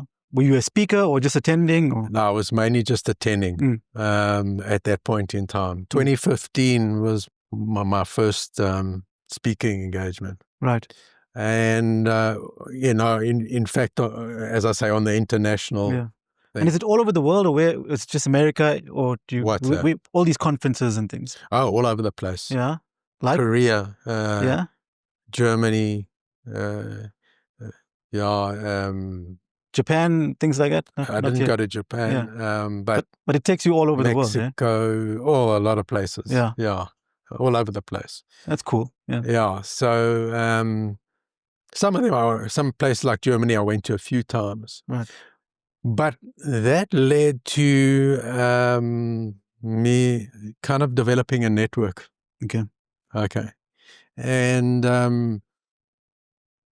I basically landed up being very fortunate in becoming friendly with the cream of the crop, which has been very beneficial, for instance, for SASO, because every speaker that's come out since then, I mean, I've basically been involved in the organization in every Congress since 2013. Okay, still to this. Yeah, all right. Yeah. So, and every one of those speakers is a speaker that I've basically organized. Okay. Since that time, in 2013. So it's that network has served both the society and all the members of society very well, and it's also allowed me to become friendly with a lot of those guys and develop a network and so on. Yeah, and at the same time to get some exposure as well for myself, which was not really intended. It kind of just happened. It's a natural byproduct of the and then COVID came along. Right. Okay. And before COVID, I mean, I'd done quite a few lectures internationally, and I mean, naturally, your name gets out there. Yeah. And then when COVID came along, Museum and myself, as you know, because I think Yufti was on a lot of that. Elaborate, because you haven't mentioned what it is. But so what happened was, I mean, orthodontists around the world, well, not only orthodontists, were kind of like not allowed to practice or anything. Yes. I mean, we had to observe all the things with COVID. Yeah, lockdown. Yeah. And so we were at home. And there were times during that period where we were doing up to 3 webinars a day. Okay. Yeah. Because guys were at home, they wanted something to do. Yes. And to learn, right? Yeah, it was just like, it was insane, So we had something to do. Yeah, and you guys are undercover comedians, because there used to be funny jokes I would hear getting cracked and things like that. Absolutely. Yeah, I know. There's a lot that went behind the scenes. So we organized all these with these webinars, and we kept people busy, and also what happened was a lot of the speakers that I managed to get to speak on that platform were as a result of the network that I'd established. So they agreed to come and speak on the platform. Yeah. Okay. And we still have some of those webinars today, obviously not as many, but the attendance was insane. Yeah. I mean, sometimes well over 2,000-3,000. That's brilliant. Yeah. On those webinars during that period of time, and from all over the world. Yeah. I mean, because of the time zones. Yes. It tended to be more Europe. Okay. And Middle East. So the Aussies weren't dialing in, and so they used to, but not as many, because it wasn't at a great time for them often. And the Americans, for that matter. So we did have a sprinkling from all over the world. Where is Mo based? At the time he was based in Edinburgh. Okay, Scotland. Yeah. So so you developed. Is it fair to say you developed sort of almost by accident quite a really high-powered network of? Yeah, I mean, it was kind of like a product of of things. I hadn't planned it. Yeah, you were nominated. Somebody calls you, says, I want to make you president. Then you go there. Slight hints of imposter syndrome at that buffet. Yeah, very much so. But the point is, you forced yourself to say, let me go and speak to these people and figure it out. Absolutely. Right? As the president, I can't just sit back and just watch what's going by. And then you've developed this network, which is now serving the profession. Yeah. And as a byproduct, it's serving you also. You know, it's good for you. No, I mean, I've made a lot of good friendships. You know what I mean? And yeah, so. That's really cool. Yeah. There was a story you said you wanted to come back to, but you've probably forgotten about it. I can't, unless you remember it. Yeah. Tell me about it. Also, there's one thing I should have asked you right at the beginning. Am I pronouncing your surname correctly? Wertheimer. Wertheimer. Okay, I'm doing it wrong. Let me explain why I had a feeling I was. So, you know, I worked at one of these big law firms, or two of these big law firms in Sandton, right? Yeah. So, one of the law firms, their name is Worksmans, right? Yeah. And I remember I'm this young, fresh candidate attorney that came to Norton Rose Fulbright, and I said to one of my colleagues, oh, there's somebody at Werksmans, right? Because I'm coming from Sandton now. Yeah. I used to be surrounded by Afrikaans people. So I call it Werksmans, right? Yeah. And the lady's like, no, sorry, it's actually Worksmans because it's Jewish and it's pronounced Worksmans, not Werksmans. Yeah. So I had a feeling maybe Wertie is wrong. Wertheimer is wrong. It's Wertheimer. Yeah. No? I've been called Wertie all my life. So it's Wertie, not Vertie. Yeah. Okay, cool. Well, you've heard it here first. I don't stress about that. I know, but me neither. I mean, people call me Nash, people call me Yash. I don't care, but it's nice to hear from the horse's mouth how exactly one pronounces the name. Wertheimer. Yeah. Cool. All right. You're not shy to voice your opinion, Mark. No. And pen it down in paper. No. I've come across, I think it's an editorial or an article that you published in 2020 on Angle Orthodontist. Yeah. It's called I Had a Dream. Yes. Can you tell us about that? Okay, so, well, a little bit of a history behind that. Yeah. Okay. Back in 2017, I was in contact with Kevin O'Brien, and I mean, you know, Kevin O'Brien's got a blog and so on. Yes. And but please tell people about the Kevin O'Brien blog, because tell us about the Kevin O'Brien. I know it. Yeah. I know lots of people. Okay, so Kevin is in Orthodontist in the UK. He was head of the department, I think, at Manchester for some time, and a very eminent guy in the orthodontic world as well. And back in, I forget exactly when it started, probably about 2016 or so, Kevin started a blog, which went viral. I mean, really, everyone knows about Kevin's blog, and why did it go viral? Do you know? Huh? Why did it go viral? I think possibly out of, should I say, because there was a necessity for it in some ways.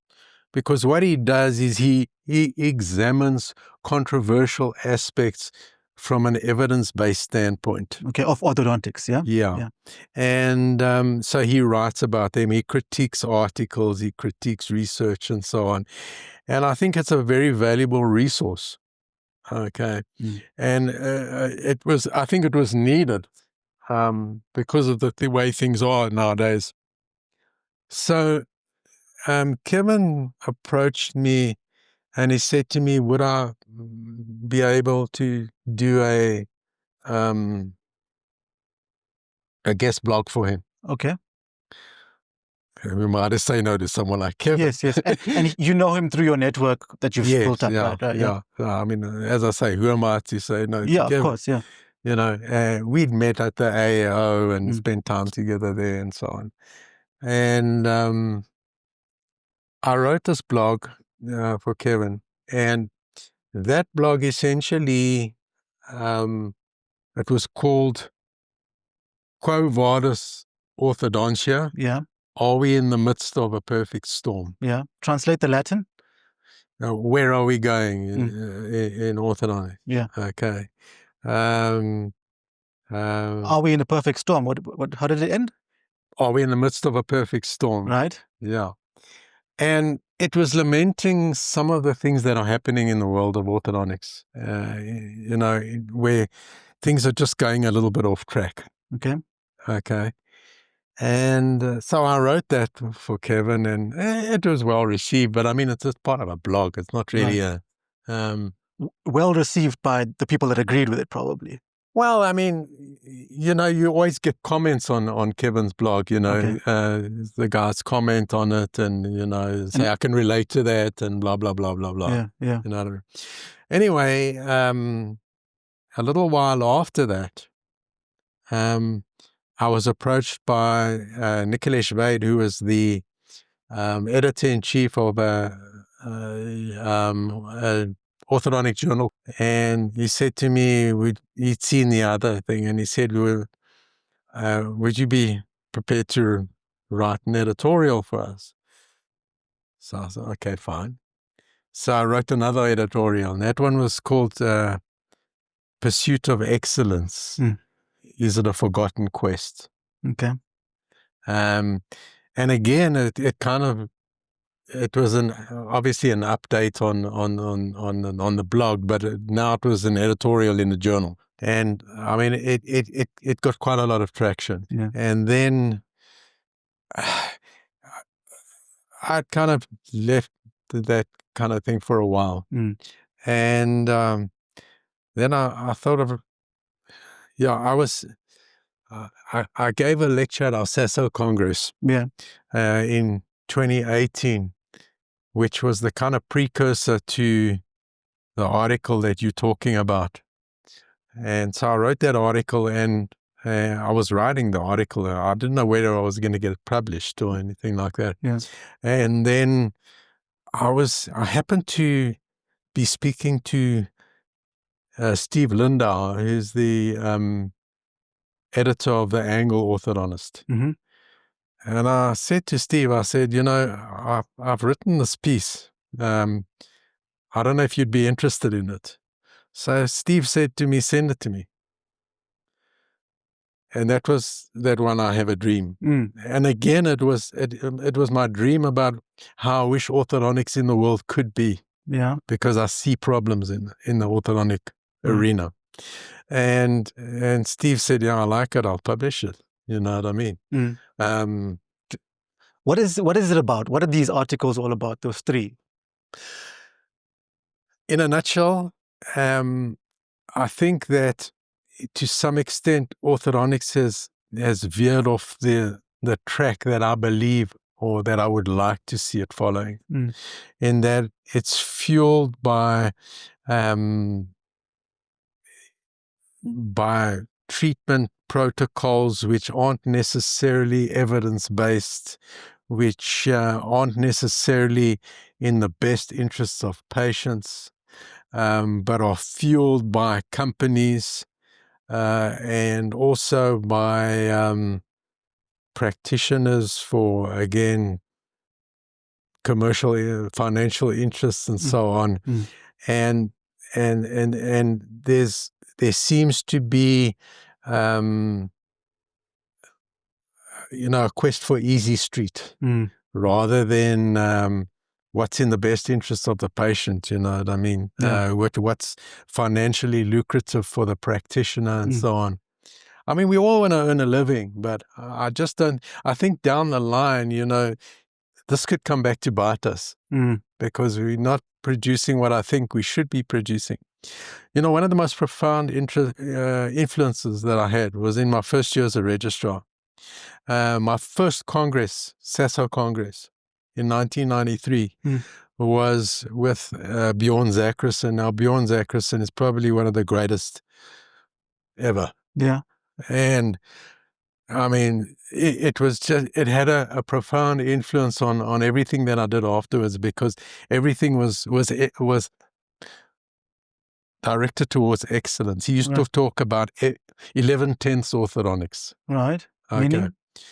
Just going that extra mile to ensure that, really detailed results. Yeah. So what is excellence in orthodontics? Like, what makes you a great orthodontist? Yeah, look, I mean, I think it takes into account everything, patient care, but I mean, the way you look at it, I'm thinking about excellence in results that deal with functional issues, satisfying all the criteria for a good result, which is, from a perio perspective, from a functional perspective, from an occlusion standpoint, all those kind of things together. There's so much more that can go into it. We could talk about that for another 2 hours. Now, I can imagine these articles would have rubbed some people up the wrong way, right? Did you get any backlash or not really? The thing is, I think that the point is that the articles lament the state, and many could relate to them. Okay. But when you run, the guys who are not interested just won't read it. You know what I mean? They'll carry on doing what they want to do. Okay. They're probably not reading the stuff anyway. Probably not. Yeah. Those guys are probably not. Yeah.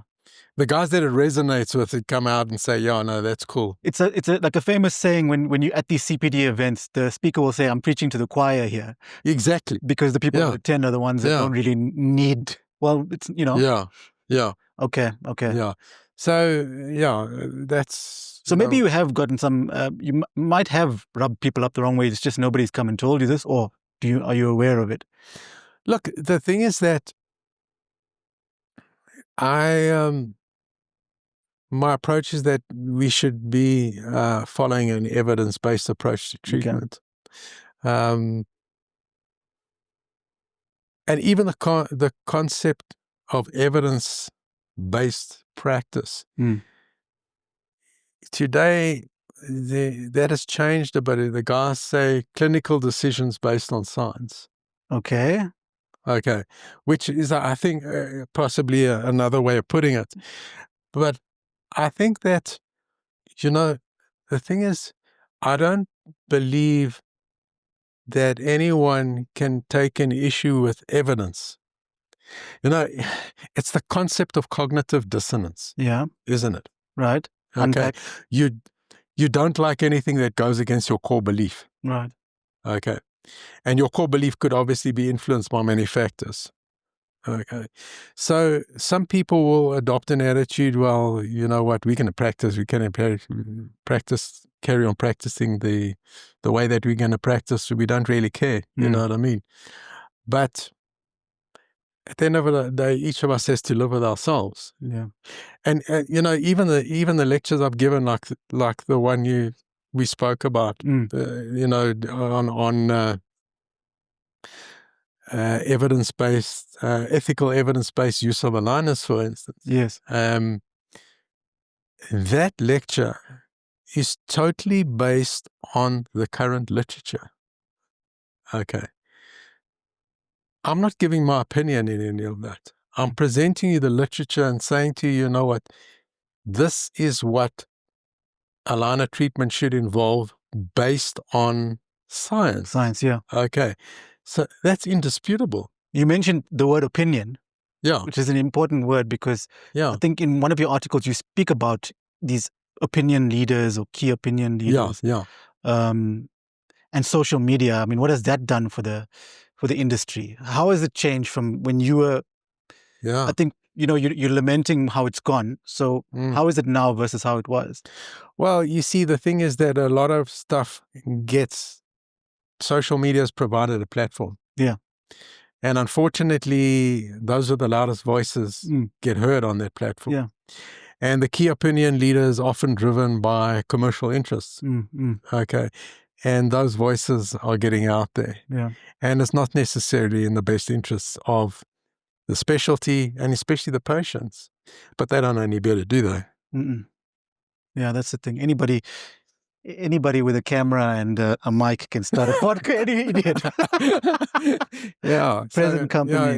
The thing is, they're getting out there. Yeah. And those guys will sing a song for the highest bidder. So why don't you get out there and start singing also? Well, have you? Maybe you are. I've noticed a couple of posts here and there. Yeah, I do, but I'm not really... I'm not going to sing a song that someone pays me to sing. Yeah, sing your own song. So I'm prepared to talk about evidence-based stuff. Okay. And as a result of that, that's not always popular, especially by those who want to believe the thing, because it's good for the income stream as well. You know what I mean? So I can't sing a song that's not true. I mean, Kevin O'Brien's got the blog. I think you must start the podcast. I don't know. I'll teach you the technical issues. Yeah, you can start it. Yeah, I don't know if I've got the time for it right now. But earlier on, you mentioned something which I bookmarked in my mind. You said, you might not have chosen dentistry if you knew what you know now. I think you alluded to it. Yeah. Do you really mean that, and if so, why? Sure, it's a difficult one. Yeah. Because I don't think I ever envisaged all those years ago that I'd be where I am now. Yeah. Okay. And I mean, I still kind of like, like when you talked about Mo giving me recognition and people like that. And I've had that recognition from various different sources. And I mean, this year it's even gotten more, and I can tell you about that now. But I didn't envisage any of that. Yeah. Okay. And I kind of sometimes, people make a big thing of it. For me, I'm just me. I kind of play it down a lot, and I don't really want to make a big thing of it. But so if I look at it from that standpoint, it's quite cool. Yeah. Okay. On the other hand, I don't think orthodontics, despite what many outside think, I don't think it's an easy job by any means, from various perspectives. And I mean, if I, as I said to you before, if I look at some of the guys who got involved in commerce and everything, and the kind of telephone numbers those guys are earning for possibly less stress, I don't know, maybe. Is that what it's all about? I don't know, Yeah. Well, is it important? Yeah. I think you'd choose it again. I think you'd choose it again any day. Maybe, yeah. Look, I mean, knowing what I know now, maybe, yeah. People that get the recognition, the type of recognition that you get, really like it, and sometimes don't even realize. Now, what's this other recognition that you've gotten? Well, you see, this has been quite a special year for me, because I've gotten invitations to speak at a few events, and the one coming up in July is the College of Diplomats of the American Board of Orthodontics. Okay. And I mean, that's a very prestigious body. Right.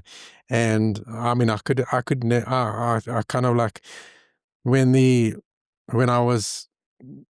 got this invitation like 3 years ago, I thought to myself, I don't even know where I'm going to be in 3 years' time, But the kind of like accolade that goes with that is just more than I would ever have envisaged. Yeah. You know what I mean? And so to get that kind of invitation and that kind of recognition and that kind of opportunity, because no South African's ever been there. You know what I mean? So well, congrats. Yeah, that's cool. Yeah. So, it's just like kind of, where's that in Toronto? That's happening in Toronto, I think. Yeah. No, that meeting's in July in Denver, in Colorado Springs. Okay. Yeah. And then I'm going to 2 universities to speak to their residents. Yeah. Registrars. Yeah. Inverted commas. Specialists in training. Yeah. 2 different places while I'm there. Oh, okay. In Rochester, New York, where Emile Rousseau, who's an ex-South African, is the head of the orthodontic department there. Oh. And then I'm going down to San Antonio in Texas. Cool. And then we've got another congress in Crete in October, and then Toronto in November, which is a full day. Cool. So, I mean, it's just like all of a sudden it's these opportunities and so on. And I mean, those guys build it up a lot and everything, and I feel like, sure, I don't know if I'm worthy of all this, but, it's cool. I kind of play it down a bit. And I guess what I've learned from this conversation is that a little bit of self-doubt never hurts anyone. It's actually maybe a good thing for some people because it motivates you to push harder. I don't know. I don't know if it's self-doubt so much as humility. Yeah, okay. I think humility is something that we all need to have. Yeah. Okay. It's very easy when you do these things to puff out your chest and Yeah. and think, well, but that's not me. Yeah, I mean, you had the confidence to know you can do it. Yeah. But it's good that you're saying this to people, that you question yourself, like, why are they calling it's me? just, You know? it's just I just had like I kind of like Because people might see you in the industry, Yeah. Werty, right? yeah. And think, okay, this is, he knows his stuff. He's fully confident, but even the greats think, Well, I think am I right? I mean, this goes very hand in hand with the Dunning-Kruger effect. Yeah. Overconfidence, undercompetence. Exactly, but part of that whole concept, if you read the article, was they talk about obviously that those who are not really that competent have an estimated view of their competency. Okay, but part of that same concept is that those who really have arrived do have doubts and don't overestimate their. They recognize that they still have inadequacies or that, and I still say I'm learning every day. The more you know, the more you realize you don't know. Exactly. Yeah. That's brilliant. Yeah. So if you mentioned you had a son in around 1993. Did he become a dentist or What's that? one of your kids? Did they No. healthcare? My kids are not involved in anything related to dentistry. Okay, not They even don't think I know anything either. Not healthcare, not healthcare or anything. No, my son's in data science. Yeah. And my daughter's an organizational psychologist, so like industrial psychologist. Right. So, yeah. And if somebody comes to you now and says, I want to be an orthodontist one day, a high school student or a dentist even, what would you say to them? Look, I think in the South African context, I'm a bit concerned because I don't think that they're getting the kind of training that they should be getting. But I mean, that's not only here. I think it's there are pockets of excellence everywhere, but I don't think the training is anything like it should be, quite frankly. And I think it's harder. It's harder today. Okay. So I think you have to really want to do it. I mean, I think you can still do well, but I mean, it's not a bed of roses. Okay. So think long and hard about it and know what you're getting into. Yeah. And I suppose if you really know you want to do it, you'll make it work, right? Sure. People will attend the after-hours lectures that they don't really have to, and they will read up things that not prescribed for them and things like that. But then you really need to be into it. Yeah. Anything we didn't touch on?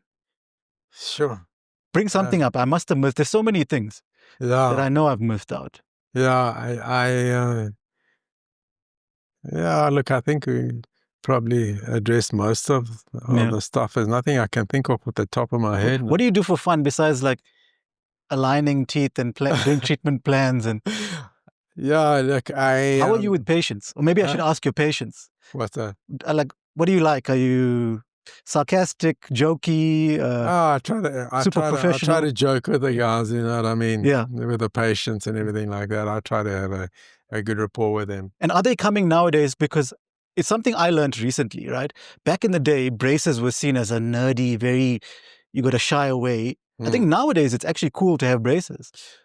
I think for some. Okay. So I mean, some kids are not yet. So it's not yet infiltrated the South African psyche yet. Yeah, look, I think there's a spectrum out there, probably with a lot of them, and at that 12-year-old kind of thing. Yes, yeah. And they're not coming here and saying, Doc, I want to take a selfie and put it on my TikTok and all that stuff.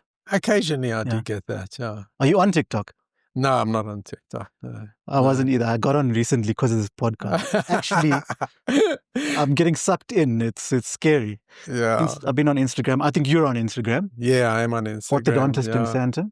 Yeah. No, I mean, I have also some celebrity patients and so on who and when they hear some of the They put it out there on their patients social freak media. out. You Yeah, know? that's very cool. The Yeah. other day I saw somebody I know really well, a famous celebrity posted a video of him being the practitioner. And I was like, wow, okay, you've got Really? very famous patients. That's cool. So Yeah. social media has its benefits, right? No, I mean, absolutely. yeah. I mean, look, it's the way that it is today in Mm. terms of getting out there. And AI, you're not going to start Well, using I it. mean, I think AI in what sense? I mean, for Okay. treatment planning and all that stuff, I don't know. Look, I do use one AI program, DiagnoCat, Mm. but I don't use it. I use it as can I call it a virtual assistant? Okay. Okay. It gives me some information that I like and that I can use in certain instances, but I don't use it to write things or anything like that. And ChatGPT and Grok and all those things. I don't use it.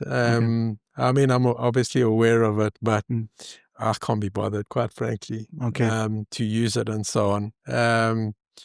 Yeah, what I do for fun, you asked. Yes. Well, for many years, I was crazy about cycling. Yeah. Road cycling. So, in fact, it started off in 2005. Okay. Up until that stage, I'd only been doing spinning. All right. And then beginning of 2005, I got this email from Investec at the time, advertising a trip to the Tour de France. Last week of the Tour de France, cycle on a few of the days, some portions of the stages ahead of the tour and all that kind of stuff. Yeah. And I thought, yeah, I got to do this. Okay. From spinning just to cycling. Yeah. So, I mean, I went there. It was a rude awakening. Yeah. Riding up some of those mountains. And you do this solo? I've never even used cleats before. On your own, solo? Without No, with a group. Okay, good. Yeah. Yeah, a tour group. Yeah. So that was my introduction to cycling. And for many years, I went back there another 4 times to the Tour de France, and I was a crazy cyclist. Wow, cool. And then, when COVID came along, I stopped, and then I thought, you know what? It's time to quit while you're ahead, because I'd had my crashes, I'd had all those things, and I thought, well, you know what? You're not 20 years old anymore. And if you crash now, you don't heal up as quickly, and you certainly didn't want to be in a hospital during COVID. Yeah. So nowadays, I ride basically indoors, and I run a bit, and just try and keep a bit in shape and stuff like that. But then I've got all the other things, traveling the world and doing all these other things at the moment as well. So it kind of fills the time.